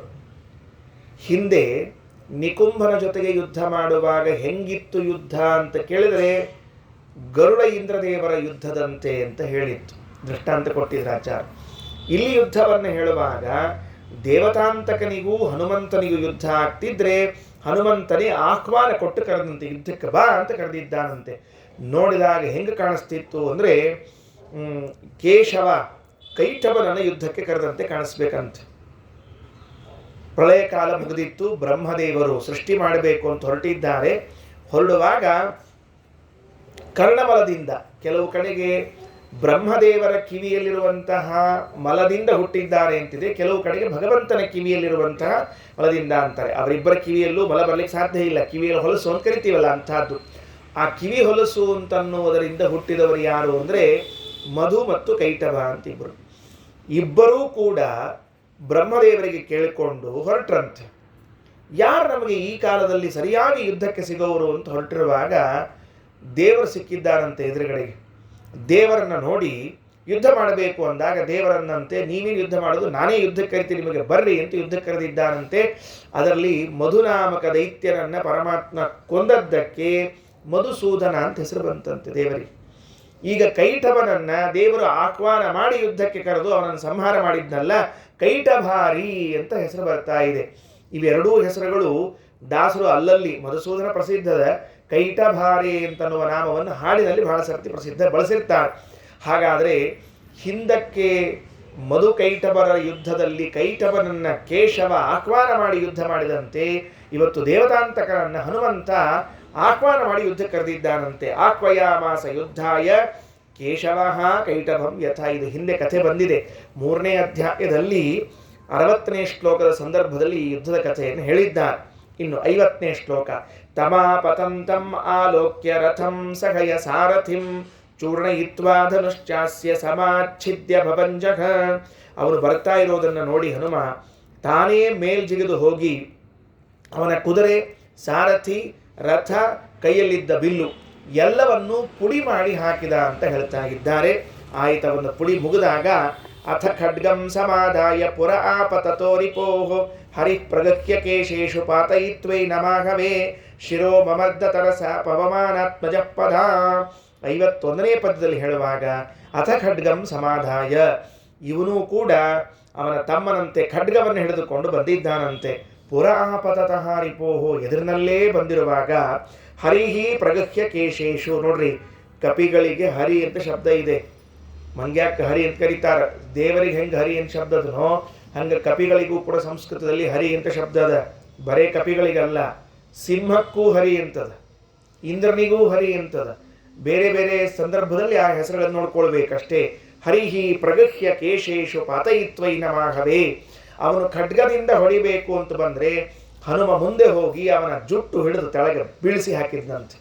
ಇಲ್ರಿ, ಕೈಯಾಗ ಜುಟ್ಟು ಹಿಡಿದು ಎತ್ತು ಒಗೆದ್ರೆ ಹೆಂಗೆ ಬೀಳಲಿಕ್ಕಿಲ್ಲ. ಮತ್ತೆ ಬಿದ್ದ ಏನು ಮಾಡಿದ, ಶಿರೋಮರ್ದ ತರಸ ಪವಮಾನಾತ್ಮಜ ಪದ, ಕಾಲನ್ನು ಹಿಡಿದು ಒತ್ತಿ ಬಿಟ್ಟ ಅಂತ ಹೇಳ್ತಾರೆ. ತಲೆ ಮೇಲೆ ತನ್ನ ಕಾಲನ್ನು ಎತ್ತಿ ತಲೆ ಮೇಲೆ ಇಟ್ಟು ಒತ್ತಿ ಚಟ್ಟರಿಸಿಬಿಟ್ಟ ಅಂತ. ಬಹಳ ಕಷ್ಟದಲ್ಲಿ ಈ ಬುರುಡೆ ಭಯಂಕರ ಗಟ್ಟಿರ್ತದ, ಸುಲಭಕ್ಕೆ ಬೆಳೆಯೋದಿಲ್ಲ, ಏನಾಗೋದಿಲ್ಲ ಅದು. ಮಹಾಭಾರತದಲ್ಲೂ ಭೀಮಸೇನ ಹೀಗೆ ಮಾಡಿದ್ದಂತೆ. ದುರ್ಯೋಧನ ತೆಳಗೆ ಹಾಕಿ ತಲೆ ಮೇಲೆ ಕಾಲಿಟ್ಟಿದ್ದಂತೆ. ಪುಣ್ಯಕ್ಕೆ ಒತ್ತಲಿಲ್ಲ ಅಷ್ಟ. ಒತ್ತಿದ್ದ ಅಂದ್ರೆ ತಲೆ ಅಪ್ಪಚ್ಚಾಗಿ ಹೋಗ್ಬೇಕಾಗಿತ್ತು. ಯಾಕೆ ಹಂಗೆ ಬಿಟ್ಟು ಬಂದ ಅಂದ್ರೆ ಮುಂದೆ ಅವ ಅಶ್ವತ್ಥಾಮಾಚಾರ್ಯರು, ಕೃಪಾಚಾರ್ಯರು ಮತ್ತು ಕೃತವರ ಮನೆಗೆ ಈ ಉಪಪಾಂಡವರನ್ನ ಕೊಲ್ಲು ಅಂತ ಬುದ್ಧಿ ಕೊಡಬೇಕಾಗಿತ್ತು. ಹಿಂಗಾಗಿ ಅವತ್ತಿನ ದಿವಸ ಸೊಂಟ ಮುರಿದು ತಲೆ ಬೆಳೆಸಿದ್ದಿದ್ರೆ ತಲೆ ಮೇಲೆ ಕಾಲಿಟ್ಟನಂತ. ಪದಾನ ಮೂರ್ಧಾನ ಅಕ್ರಮೀತ್ ಅಂತ ಬರೀತಾರೆ ಆಚಾರ್ಯ. ಏನು ಮಾಡಿದ ಅಂತ ಕೇಳಿದ್ರೆ ಅವನ ತಲೆ ಮೇಲೆ ಕಾಲಿಟ್ಟಾಗ ಅವನಲ್ಲಿ ಏನೇನು ಪುಣ್ಯಗಳಿತ್ತಲ್ಲ, ಪುಣ್ಯವನ್ನು ಅಷ್ಟು ಹಿರ್ಕೊಂಡ್ಬಿಟ್ನಂತ. ವೈಫೈ ಇರ್ತದೆ ನೋಡ್ರಿ, ಅವ್ರದ್ದು ಟಕ್ ಅಂತ ಇವರಿಗೆ ಬರೋದಿಲ್ಲ, ಹಂಗೆ ಅಷ್ಟು ಹಿರ್ಕೊಂಡ್ಬಿಟ್ಟಿದ್ದಾರಂತ, ಏನು ಬಿಡಲಿಲ್ಲ ಅಂತ. ಆಗ ಋಷಭ ಸೂಕ್ತವನ್ನು ಕಂಡ ಭೀಮಸೇನ ಅಂತ ಬರೀತಾರೆ. ಬಳಿತ್ಥಾ ಸೂಕ್ತ, ಋಷಭ ಸೂಕ್ತ ಅಂತ ಬೇರೆ ಬೇರೆ ಸೂಕ್ತಗಳು. ಆ ಸೂಕ್ತವನ್ನು ಕಂಡ ಭೀಮಸೇನ ಅಂತ. ಹಂಗೆ ಇಲ್ಲೂ ಸಹಿತೇಕ ತಲೆ ಮೇಲೆ ಕಾಲಿಟ್ಟ, ಅವನು ಬಿಟ್ಟ, ಇವನ್ನ ತುಳಿದು ಬಿಟ್ಟ, ಚಟ್ನಿ ಆಗೋಯ್ತು. ಪವಮಾನಾತ್ಮಜ 52 ಇದನ್ನೆಲ್ಲವನ್ನ ಪ್ರತ್ಯಕ್ಷ ನೋಡ್ತಾ ಇದ್ರಂತೆ. ತಮೀಶಾನ ಗಿರಾಬದ್ಯಂ ನಿಹತ್ಯ ಪವನಾತ್ಮಜ, ಅವರನ್ನು ಕೊಂದ್ರೆ ಸಮೀಡಿತ ಸ್ವರವರೈಹಿ, ದೇವತೆಗಳು ಮೇಲೆ ನಿಂತು ನೋಡಿ ಪುಷ್ಪವೃಷ್ಟಿ ಮಾಡ್ತಾರೆ, ಸ್ತೋತ್ರ ಮಾಡ್ತಾರೆ. ಪ್ಲವಂಗೈರ್ವೀಕ್ಷಿತೋ ಮುದ, ಎಲ್ಲ ಕಪಿಗಳು ನೋಡಿ ಸಂತೋಷಪಟ್ರಂತೆ. ಯಾವ ಅಂಗದ ಇವನನ್ನು ನೋಡಿ ಕಾಪಿ ಮಾಡಿದ್ರು ಅದೇ ಅಂಗದ ಇವತ್ತು ನೋಡಿ ಸಂತಸ ಪಡ್ತಾನಂತೆ. ಇಲ್ಲ, ನಮ್ಮ ಸಾಮರ್ಥ್ಯ ಅಷ್ಟೇ ಎತ್ತರಕ್ಕಿಲ್ಲ. ಚಂದ್ರನ ಅವತಾರ ಅಂಗದ, ವಾಯುದೇವರ ಅವತಾರ ಹನುಮಂತ. ಆಜ ಗಜ ಬಹಳ ವ್ಯತ್ಯಾಸ ಇದರಿಂದ ನೋಡಿ ಸಂತೋಷ ಪಟ್ಟಿದ್ದಾನೆ ಅಂತ ತಿಳಿಸಿದರು. ಅಂತೂ ರಾವಣನ ಮಕ್ಕಳಲ್ಲಿ ಎಷ್ಟೋ ಜನ ಮರಣ ಹೊಂದುತ್ತಾ ಬರ್ತಾ ಇದ್ದಾರೆ. ಇನ್ನು ತ್ರಿಶಿರಸ್ ಅಂತ ಒಬ್ಬನ ಸಂಹಾರವನ್ನು ಹೇಳ್ತಾರೆ. ವಿದ್ರಾವಿತಾಖಿಲ ಕಪಿಂ ವರಾ ತ್ರಿಶಿರಸಂ ವಿಭೋ ಭಂತ್ವಾ ರಥಂ ಧನುಃ ಖಡ್ಗಂ ಆಚ್ಛಿದ್ಯಾತ್ ಅಶಿರಸಂ ವ್ಯಧಾತ್. 53ನೇ ಶ್ಲೋಕದಲ್ಲಿ ತ್ರಿಶಿರಸ್ ಅನ್ನುವಂತಹ ರಾವಣನ ಮಗ ಬಂದಿದ್ದಾನೆ. ಅವ 3 ತಲೆ ಇಟ್ಟುಕೊಂಡಿದ್ದಂತ್ರಿ. ನಮಗೆ ಹಂಗೆ ಬೇರೆ ಬೇರೆ ಕಡೆಗೆ 3 ತಲೆ ಇದ್ದವ್ರು ಸಿಗ್ತಾರೆ. ಇವತ್ತು ಲೋಕದಲ್ಲಿ ದತ್ತಾತ್ರೇಯ ಎನ್ನುವರ ಫೋಟೋದಲ್ಲಿ 3 ತಲೆ ಹಾಕಿರ್ತಾರೆ. ಅದು ಶಾಸ್ತ್ರೀಯವಾದದ್ದು ಶಾಸ್ತ್ರೀಯವಲ್ಲ, ಅದು ಬೇರೆ ವಿಚಾರ. ಅಂತೂ 3 ತಲೆಯವರಿದ್ದಾರೆ. ಅಲ್ಲಿ ಭಾಗವತದಲ್ಲಿ ಹೇಳುವಾಗ ವಿಶ್ವರೂಪಾಚಾರ್ಯ ಅಂತ ಬರುತ್ತಾರೆ. ಆ ವಿಶ್ವರೂಪಾಚಾರ್ಯರಿಗೆ 3 ಮುಖಗಳಿದ್ದವು ಅಂತ ಹೇಳ್ತಾರೆ. ಅಲ್ಲೂ ಕೂಡ 3 ತಲೆಗಳೇ, 3 ಮುಖಗಳೇ ಅಂದರೆ 3 ತಲೆಗಳು ಅವ್ರಿಗೂ ಇತ್ತು ಅಂತ. ಹಾಗೆ ಬೇರೆ ಬೇರೆ ಪ್ರಸಂಗಗಳಲ್ಲಿ 3 ತಲೆ ಇದ್ದವರಿದ್ದಾರೆ. ಇವನಿಗೆ 3 ತಲೆ ಇದ್ದದ್ದೇನು ಆಶ್ಚರ್ಯ ಅಲ್ಲ. ಅವರ ಅಪ್ಪನಿಗೆ 10 ತಲೆ ಇದ್ವಲ್ಲ, ರಾವಣನಿಗೆ 10 ತಲೆ ಇದ್ದ ಮೇಲೆ 3 ತಲೆ ಇರಲಿಕ್ಕೆ ಏನು ವಿಷಯ? ಅಟ್ಲೀಸ್ಟ್ ಅರ್ಧ ಇರಬೇಕಾಗಿತ್ತು ರೀ. ಅಪ್ಪನ ಅರ್ಧ, 50%, 5 ತಲೆಯರ ಇರಬೇಕಾಗಿತ್ತು. ಅಂದರೆ ಇವ ಅಪ್ಪಗೆ ಅರ್ಧ ಅಲ್ಲ 30% ಅಂತ ಗೊತ್ತಾಗ್ತಿ ಈ ಲೆಕ್ಕದಾಗ. ಆಮೇಲೆ ಅವ ತಗೊಂಡು ಆ ತ್ರಿಶಿರಸ್ಸನಿಗೂ ಕೂಡ ಹನುಮಂತ ದೇವರೇ ಸಂಹಾರ ಮಾಡ್ತಾರೆ. ಖಡ್ಗದಿಂದ ಅಶಿರಸ್ ಮಾಡಿದ್ರಂತೆ. ತ್ರಿಶಿರಸ್ ಇದ್ದವು, ಅಶಿರಸ್ ಮಾಡಿದ್ರಂದ್ರೆ 3 ತಲೆ ಕತ್ತರಿಸಿ ಹಾಕಿದ್ರು ಅಂತ ಪ್ರಾಸವನ್ನು ತೋರಿಸ್ತಾರೆ ಆಚಾರ್ಯರು. ಇದಾದ ಮೇಲೆ ಮುಂದೆ ಯುದ್ಧೋನ್ಮತ್ತಶ್ಚ ಮತ್ತಶ್ಚ ಪಾರ್ವತೀ ವರದರ್ಪಿತೌ ಪ್ರಮತ್ನಂತೌ ಕಪಿನ್ ಸರ್ವಾನ್ ಹತೌ ಮಾರುತಿ ಮುಷ್ಟಿನ. ಯುದ್ಧೋನ್ಮತ್ತ ಮತ್ತ ಎಂಬುವರನ್ನು ಕೂಡ ಹನುಮಂತನೇ ಸಂಹಾರ ಮಾಡಿದ್ದಾನೆ. ಇಲ್ಲಿಗೆ ಆ ರಾವಣನ ಮಕ್ಕಳು ನರಾಂತಕ, ದೇವಾಂತಕ, ತ್ರಿಶಿರಸ್ಸು, ಯುದ್ಧೋನ್ಮತ್ತ, ಮತ್ತ ಅನ್ನುವಂಥವರೆಲ್ಲರೂ ಹತರಾಗಿದ್ದಾರೆ. ವಿಶೇಷ ಏನು ಅಂತ ಕೇಳಿದ್ರೆ, ಈ ಯುದ್ಧೋನ್ಮತ್ತ ಮತ್ತರಿಗೆ ಪಾರ್ವತಿ ವರ ಇತ್ತು ಅಂತ ಬರಿತಾ ಇದ್ದಾರೆ. ಸಾಮಾನ್ಯವಾಗಿ ನಾವು ಪುರಾಣಗಳಲ್ಲಿ ಕೇಳೋದು ಬ್ರಹ್ಮದೇವರ ವರ ಇದೆ ಅಂತ ಕೇಳ್ತಿರ್ತೀವಿ, ಇಲ್ಲ ರುದ್ರದೇವರ ವರ ಕೊಟ್ಟಿದ್ದಾರೆ ಅಂತ ಕೇಳ್ತೀವಿ. ಅಪರೂಪ ಪಾರ್ವತೀ ದೇವಿ ವರ ಕೊಟ್ಲು, ಗಣಪತಿ ವರ ಕೊಟ್ಟ, ಷಣ್ಮುಖ ವರ ಕೊಟ್ಟ ಅಂತ ಕೇಳೋದು ಅಪರೂಪದ್ದು. ಪಾರ್ವತೀ ದೇವಿ ವರ ಕೊಟ್ಟಿದ್ದಾಳೆ. ಪಾರ್ವತೀ ದೇವಿ ವರ ಕೊಟ್ಟದ್ದು ಯಾಕೆ ಅಂದರೆ ಇವರು ವರ ಪಡೆದು ಏನೋ ಚಲೋ ಮಾಡಲಿ ಅಂತ. ಅವರು ವರ ತಗೊಂಡ್ಮೇಲೆ ಕೆಟ್ಟ ಕೆಲಸನೇ ಮಾಡಿದರು ಅಂತ. ಅಂಥವರನ್ನು ಹನುಮಂತ ದೇವರ ಸಂಹಾರ ಮಾಡಿದ್ದಾರೆ. ಇನ್ನು ಅತಿಕಾಯಿ ಎಂಬುವನು ಬರ್ತಾ ಇದ್ದಾನೆ. ಇವನದ್ದೊಂದು ಹೇಳಿ ಮುಕ್ತಾಯ ಮಾಡ್ತೇನೆ. ನಾಳೆ ಮತ್ತೆ ಓದುದು ನೋಡುವಂತೆ. ತಥೋತಿಕಾಯೋತಿರಥೋ ರಥೇನ ಸ್ವಯಂಬುಧತ್ತೇನ ಹರಿಂ ಪ್ರಮುತ್ನನ್ ಚಚಾರ ಕಾಲಾನಲ ಸನ್ನಿಕಾಶೋ ಗಂಧರ್ವಿಕಾಯಾಂ ಜನಿತೋ ದಶಾಸ್ಯಾತ್. ಇವ ಮತ್ತೊಬ್ಬ ಗಂಧರ್ವ ಕನ್ಯೆಯನ್ನು ಹುಟ್ಟಿದವನು ಇವನು. ಅವ್ರು ಹೆಂಗೆ ಒಂದು ಗಂಧರ್ವ ಕನ್ಯಾ ಹುಟ್ಟಿದ್ರು ಅವಂಗೆ ಇನ್ನೊಬ್ಬ ಹುಟ್ಟಿದ್ದೇವ. ತತಃ ಅತಿಕಾಯ ಅವ ಅತಿರಥ ಅಂತ ಕರೀತಾರೆ. ಅತಿರಥ ಅಂದ್ರೆ ಯುದ್ಧದಲ್ಲಿ ನಿಂತಾಗ ಎಣಿಸ್ಲಿಕ್ಕೆ ಆಗಲಾರದಷ್ಟು ವ್ಯಕ್ತಿಗಳನ್ನು ಕೊಲ್ತಿದ್ರೆ ಅವನನ್ನು ಅತಿರಥ ಅಂತ ಕರಿಬೇಕು. ಅತಿರಥ ಮಹಾರಥ ಅಂತ ಇರ್ತದೆ ನೋಡ್ರಿ. ಅಂಥವು 10,000 ಜನ ಜೊತೆಗೆ ಒಬ್ಬರೇ ಹೋರಾಟ ಮಾಡೋರನ್ನ ಅತಿರಥ ಮಹಾರಥರು ಅಂತ ಕರಿತಿದ್ರು ಅಂತ. ಮಹಾಭಾರತ ಯುದ್ಧ ಪ್ರಾರಂಭ ಆಗ್ಬೇಕ್ರಿ. ಎಲ್ಲರೂ ಕೂತಿರಂತ, ಭೀಷ್ಮಾಚಾರ್ಯ ಕುಡ್ಸ್ಕೊಂಡು ಕೂತಾರ. ಎಲ್ಲರೂ ಕೇಳ್ಕೋತ ಬಂದರು, ಇವ್ರು ಹೆಂಗ ಅಂತೇಳಿ. ದುರ್ಯೋಧನ ಪರಿಚಯ ಮಾಡಿಸ್ಲಿಕ್ಕತ್ತಿದ್ದ, ಇವ್ರು ಹಿಂಗಿದ್ದಾರೆ ಅಂತ ಹ್ಞೂ ಅನ್ಕೋತ ಬಂದರು. ಇವರು ಚಲೋ ಇದ್ದಾರೆ. ಕರ್ಣಕ್ಕೆ ಬಂದರು. ಕರ್ಣ ಹೆಂಗಿದ್ದಾನ ಅಂತ, ತನ್ನ ಮಿತ್ರ ಕರ್ಣ ಅಂತ ಹೇಳ್ಕೋಬೇಕಾಗಿತ್ರಿ. ಕರ್ಣ ಅವ ಅತಿರಥನೂ ಅಲ್ಲ, ಮಹಾರಥನೂ ಅಲ್ಲ, ಅವ ಅರ್ಧರಥ ಅಂತ ಬೈದ್ಬಿಟ್ರಿ. ಏನು ಸಿಟ್ಟು ಬರ್ಬೇಕ್ರಿ. ಅರ್ಧರಥ ಅಂದ್ರೆ ಯುದ್ಧಕ್ಕೆ ಪ್ರಯೋಜನ ಇಲ್ಲ, ಊಟಕ್ಕಷ್ಟ ಪ್ರಯೋಜನ ಅಂತ ಬೈದ್ಬಿಟ್ರಿ. ಅವ್ನು ಏನು ಸಿಟ್ಟು ಬರ್ಬೇಕ್ರಿ. ಕರ್ಣಗ ಪ್ರತಿಜ್ಞೆ ಮಾಡಿಬಿಡ್ಬೇಕ, ಎಲ್ಲರ ಏನಂತ, ಭೀಷ್ಮಾಚಾರ್ಯ ಸಾಯೋ ತನಕ ನಾ ಯುದ್ಧ ಭೂಮಿಗೆ ಬರಂಗಿಲ್ಲ ಅಂತ ಪ್ರತಿಜ್ಞೆ ಮಾಡಿಬಿಟ್ಟ. ದುರ್ಯೋಧನ ಅಂದ, ಇವನ್ ನಂಬ್ಕೊಂಡ ಯುದ್ಧಕ್ಕೆ ಬಂದಿದ್ದೆ ನಾನು, ಇವನ್ ನಂಬ್ಕೊಂಡು ಯುದ್ಧಕ್ಕೆ ಬಂದೆ. ಅಡಿಗೆಯವ್ರು ನಂಬ್ಕೊಂಡು ಕಾರ್ಯಕ್ರಮ ಹುಡ್ಕೊಂಡಿರ್ತಾರಲ್ಲ ಹೇಳ್ರಿ ಅಂತ. ಅಡಿಗೆಯವ್ರು ನಂಬ್ಕೊಂಡು ಕಾರ್ಯಕ್ರಮ ಹೊಡ್ಕೊಂಡಿರ್ತಾರೆ. ಬರೋಬ್ಬರಿ ಹಿಂದಿನ ದಿವಸ ಫೋನ್ ಮಾಡಿ ನನಗೆ ಅನಾನುಕೂಲದ ಬರ್ಲಿಕ್ಕೆ ಆಗಂಗಿಲ್ಲ, ಫೋನ್ ಇಟ್ಟ ಅಂದ್ರೆ ನೀವೇನು ಮಾಡ್ತೇನೆ ಹೇಳಿ ನೋಡಂತ. ಅವನ ಒದ್ದೆ ಉಟ್ಕೊಂಡಿರ್ಬೇಕ್ರಿ ಅಡಿಗೆಗೆ, ಬೇರೆ ದಾರಿನೇ ಇಲ್ಲ. ಇಲ್ಲ ಕಾರ್ಯಕ್ರಮ ಕ್ಯಾನ್ಸಲ್ ಮಾಡ್ಬೇಕು, ಮತ್ತಪ್ಪ ನೀವು ಕಾಯ್ಕೋಬೇಕು, ಅರ್ಧ ರಥ ಅಂತ ಹೇಳ್ಬಿಡ್ಬೇಕ ಎಲ್ಲರ. ಯಾಕೆ ಹಂಗೆ ಹೇಳಿದ್ರು ಭೀಷ್ಮಾಚಾರ್ಯರು ಅಂದರೆ ಪಾಂಡವರನ್ನ ಸೇವ್ ಮಾಡಬೇಕಾಗಿತ್ತು. ಪಾಂಡವರನ್ನ ಸೇವ್ ಮಾಡೋ ಉದ್ದೇಶದಿಂದಾಗಿ ಹಂಗೆ ಹೇಳಿ ಅವ್ರನ್ನ ಉಳಿಸ್ಬಿಟ್ರು ಅಂತ ಹೇಳ್ತಾರೆ. ಅತಿರಥ, ಮಹಾರಥ, ಅರ್ಧರಥ, ರಥಿಕ ಅಂತ ಹೆಸರು. ಇಲ್ಲಿ ಇವ ಅತಿಕಾಯ ಅತಿರಥ ಅಂತ ಬರೀತಾರೆ ಶ್ರೀಮದಾಚಾರ್ಯರು. ಅಮಿತಾನ್ ಯೋಧಯೇದ್ಯಸ್ತು ಸಂಪ್ರೋಕ್ತೋ ತಿರಥ ಸಹ. ಲೆಕ್ಕವಿಲ್ಲದಷ್ಟವರನ್ನ ಕೊಲ್ಲುವಂತಹ ಸಾಮರ್ಥ್ಯ ಇತ್ತು ಅತಿಕಾಯನಿಗೆ. ಇವ ಬ್ರಹ್ಮದೇವರನ್ನ ಕುರಿತು ತಪಸ್ಸು ಮಾಡಿ ವರ ಪಡೆದಿದ್ದಂತೆ. ಏನು ವರ ಪಡೆದಿದ್ದ ಅಂದರೆ ಒಂದು ರಥ ಕೊಡ್ರಿ ಅಂತ ಇಷ್ಟೇ ಹೇಳಿದ್ನಂತೆ. ರಥ ಅದು ಎಂಥದ್ದು ಅಂದರೆ ಸೋಲಿಲ್ಲದ್ದು ಅಂತ. ಇದು ಮುಂದೆ ಒಂದು ಮಜಾ ಇದೆ. ಎಂಥ ವರ ಕೇಳಿದ್ದ ಅಂದರೆ ಇವನಿಗೆ ಒಂದು ಕೈ ಕತ್ತರಿಸಿದ್ರಿ ಅಂತ ಇಟ್ಕೊಳ್ರಿ, ಯುದ್ಧದಲ್ಲಿ 2 ಕೈ ಆಗ್ಬೇಕಂತ. ಇವ್ನು 1 ತಲೆ ಹಾರಿಸಿದ್ರೆ 2 ತಲೆ ಆಗ್ಬೇಕಂತ. ಇವನು ಕೊಲ್ಲೋದು ಹೆಂಗೆ ಇನ್ನು ಮುಂದೆ? ರಕ್ತ ಬೀಜಾಸುರರು ಅಂತ ಒಂದು ಕಥೆ ಕೇಳ್ತಾರೆ ನೋಡಿ ಹಿಂದಕ್ಕೆ. ರಕ್ತ ಬೀಜಾಸುರರು ಅಂದ್ರೆ ಏನ್ರಿ? ಅವ್ರು ರಕ್ತ ಬಿದ್ಕೊಂಡು ಮತ್ತೆ ಅವ್ರು ಬಿಟ್ಕೊಳ್ಳೋರಂತ, ಸಾಯೋಂಗೆ ಇಲ್ಲ. ಹಂಗೆ ರಕ್ತ ಬೀಜಾಸುರರು ಇದ್ದಂತೆ ಅತಿಕಾಯನ ಕಥೆ. ಅವನನ್ನು ನೀವೆಷ್ಟು ಹೊಡಿತಿದ್ರಿ ಅಷ್ಟು ಡಬಲ್ ಆಗ್ತಿದ್ದ. ಇವನು ಚಾಲೆಂಜ್ ಈಗ ಇವನು ಕೊಲ್ಬೇಕು ನೋಡ್ರಿ. ಇದು ಅಕ್ಷರಶಃ ಇದು ಚಾಲೆಂಜ್. ಉಳಿದವ್ರನ್ನ ಕೊಲ್ಲೋದು ಏನು ಹೊಡೆದಲ್ಲ, ಒಂದೇಟಿ ಹೊಡೆದ ಸತ್ತು ಹೊಡ್ತಾರೆ ಅಂತ ತಿಳ್ಕೊಂಡು ಹೇಳಿ ಆತು. ಬಂದವ ಬೃಹತ್ತನು 56ನೇ ಶ್ಲೋಕ. ಕುಂಭ ಬೃಹತ್ತನು ಕುಂಭವದೇವ ಕರ್ಣಾವಸ್ಯತ್ಯತೋ ನಾಮ ಚ ಕುಂಭಕರ್ಣ. ಇವನಿಗೆ ಕುಂಭಕರ್ಣ ಅಂತ ಹೆಸರದ ಅಂತ ಹೇಳ ಶ್ರೀಮದಾಚಾರ್ಯ. ಇಲ್ಲಿ ನಿರ್ಣಯ ಕೊಡಬೇಕಾಗಿದೆ ಶ್ರೀಮದಾಚಾರ್ಯ. ಯಾಕೆ ಅಂದರೆ ಅತಿಕಾಯ ರಾವಣನ ಮಗ, ಕುಂಭಕರ್ಣ ರಾವಣನ ತಮ್ಮ. ಎಷ್ಟೋ ಜನ ಇದನ್ನು ಕನ್ಫ್ಯೂಸ್ ಮಾಡಿಕೊಂಡು ಅತಿಕಾಯನನ್ನೇ ಕುಂಭಕರ್ಣ, ಕುಂಭಕರ್ಣನನ್ನೇ ಅತಿಕಾಯ ಅಂತ ತಿಳ್ಕೊಂಡ್ಬಿಟ್ಟಿದ್ದಾರೆ. ಮಹಾಭಾರತದ ವನಪರ್ವದಲ್ಲಿ ಹೇಳುವಾಗ ವ್ಯಾಸರು ಈ ಅತಿಕಾಯನನ್ನ ಕುಂಭಕರ್ಣ ಅಂತ ಕರೆದಿದ್ದಾರೆ. ವಾಲ್ಮೀಕಿಗಳು ರಾಮಾಯಣದಲ್ಲಿ ಹೇಳುವಾಗ ಇವನ ಅತಿಕಾಯ ಅಂತ ಇಷ್ಟೇ ಕರೆದು ರಾವಣನ ತಮ್ಮನಿಗೆ ಕುಂಭಕರ್ಣ ಅಂತ ಕರೆದುಬಿಟ್ಟಾರೆ. ಯಾರು ವ್ಯಾಸ ವಾಲ್ಮೀಕಿಗಳ ಇಬ್ಬರ ವಾಕ್ಯವನ್ನು ಓದ್ತಾರೋ ಅಂಥವರಿಗೆ ಸ್ವಲ್ಪ ಸಂದೇಹ ಹುಡ್ತದೆ. ವ್ಯಾಸರು ಅತಿಕಾಯನನ್ನ ಕುಂಭಕರ್ಣ ಅಂತ ಕರೆದಿದ್ದಾರೆ, ಅತಿಕಾಯನನ್ನ ಅಲ್ಲಿ ಅತಿಕಾಯ ಅಂತ ಕರೆದ್ಬಿಟ್ಟಾರೆ. ಹಂಗಾರೆ ಇಬ್ರು ಒಂದೇನಾ ಬೇರೆನಾ ಅಂದರೆ ಅದಕ್ಕೆ ಆಚಾರ್ಯ ನಿರ್ಣಯ ಮಾಡ್ತಾರೆ. ಬೃಹತ್ತನು ಅವನ ಅತಿಕಾಯ ಅಂತ ಹೆಸರಿದೆ. ಕುಂಭವದೇವ ಕರ್ಣವು ಇವನ ಕಿವಿಗಳು ಗಡಿಗೆಯಂತೆ ಇದ್ದದ್ದರಿಂದಾಗಿ ನಾಮಚ ಕುಂಭಕರ್ಣ. ಅವರ ಹೆಸರು ಕುಂಭಕರ್ಣ ಅಂತ ಇಟ್ಟಿದ್ದಂತೆ. ಇವಂಗು ತಮ್ಮನ ಹೆಸರೇ ಇವಂಗು ಇಟ್ಟಿದ್ದಂತೆ. ಇತ್ಯಸ್ಯ ಸೋ ಅರ್ಕಾತ್ಮಜ ಪೂರ್ವಕಾನ್ ಕಪಿನ್ ಜಿಗಾಯ ರಾಮಂ ಸಹಸಾಭ್ಯದಾವತ್. ಇವನು ಸುಗ್ರೀವನೇ ಮೊದಲಾದವರನ್ನೆಲ್ಲ ಸೋಲಿಸಿ ರಾಮನ ಕಡೆಗೆ ಹೊರಟಿದ್ದಾನಂತೆ.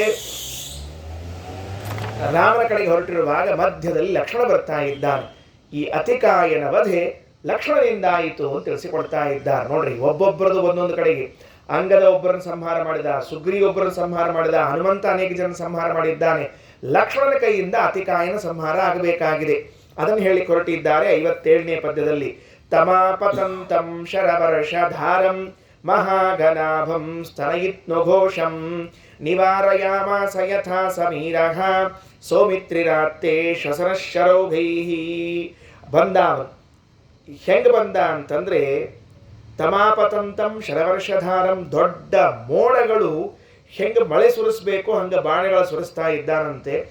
ಬರೇ ಮಳೆ ಸುರಿಸಿದರೆ ಏನು ಸ್ವಾರಸ್ಯ ಇಲ್ಲ, ಗುಡುಗು ಧ್ವನಿ ಕೂಗುತ್ತಾ ಬಂದಿದ್ದಾನಂತೆ. ಅಂತಹ ಮಳೆ ಸುರಿಸುವ ಮೋಡದಂತೆ ಗುಡುಗು ಹಾಕ್ತಾ ಬಂದಿರುವನನ್ನ ಗಾಳಿ ಬಂದರೆ ಹೆಂಗೆ ಚದುರಿ ಹೋಗಬೇಕಲ್ಲ ಹಾಗೆ ಲಕ್ಷ್ಮಣ ದೇವರು ಬಂದು ಕೂಡಲೇ ಎಲ್ಲವನ್ನು ಚದುರಿಸಿಬಿಟ್ರು ಅಂತ ತಿಳಿಸಿಕೊಡ್ತಾ ಇದ್ದಾರೆ. ಇದರ ಮುಂದೆ ಇವರಿಬ್ಬರಿಗೂ ಯುದ್ಧ ಆಗ್ತಾ ಇದೆ. ಯುದ್ಧ ಆಗುವ ಘಟನೆಗಿಂತಲೂ ಒಂದು ಅಪರೂಪದ ಘಟನೆಯನ್ನು ಹೇಳುತ್ತಾರೆ. ಯುದ್ಧದಲ್ಲಿ ಲಕ್ಷ್ಮಣನಿಗೆ ತೋಚಲಿಲ್ವಂತೆ ಇವರನ್ನು ಸಂಹಾರ ಮಾಡುವುದು ಹೆಂಗೆ ಅಂತ ಒಂದು ತೋಚಲಿಲ್ವಂತೆ. ಆ ಪ್ರಸಂಗದಲ್ಲಿ ಒಂದು ಅದ್ಭುತವಾದ ಘಟನೆ ನಡೀತು ಅಂತ ತಿಳಿಸಿಕೊಟ್ಟಿದ್ದಾರೆ. ಅದನ್ನು ನಾಳೆ ನೋಡೋಣ ಅಂತ ಹೇಳ್ತಾ ಶ್ರೀಕೃಷ್ಣಾರ್ಪಣಮಸ್ತು. ಅಕ್ಷಯಂ ಕರ್ಮ ಯಸ್ಮಿನ್ ಪರೇ ಸ್ವರ್ಪಿತಂ ಪ್ರಕ್ಷಯಂ ಯಾಂತೆ ದುಃಖಾನಿ ಯನ್ನಾಮತಃ ಅಕ್ಷರೋ ಯೋಜನಃ ಸರ್ವದೈವಾಮೃತಃ ಕುಕ್ಷಿಗಂ ಯಸ್ಯ ವಿಶ್ವಂ ಸದಾ ಜಾಧಿಕಂ ಪ್ರೀಣಯಾಮೋ ವಾಸುದೇವಂ. ಶ್ರೀಕೃಷ್ಣಾರ್ಪಣಮಸ್ತು.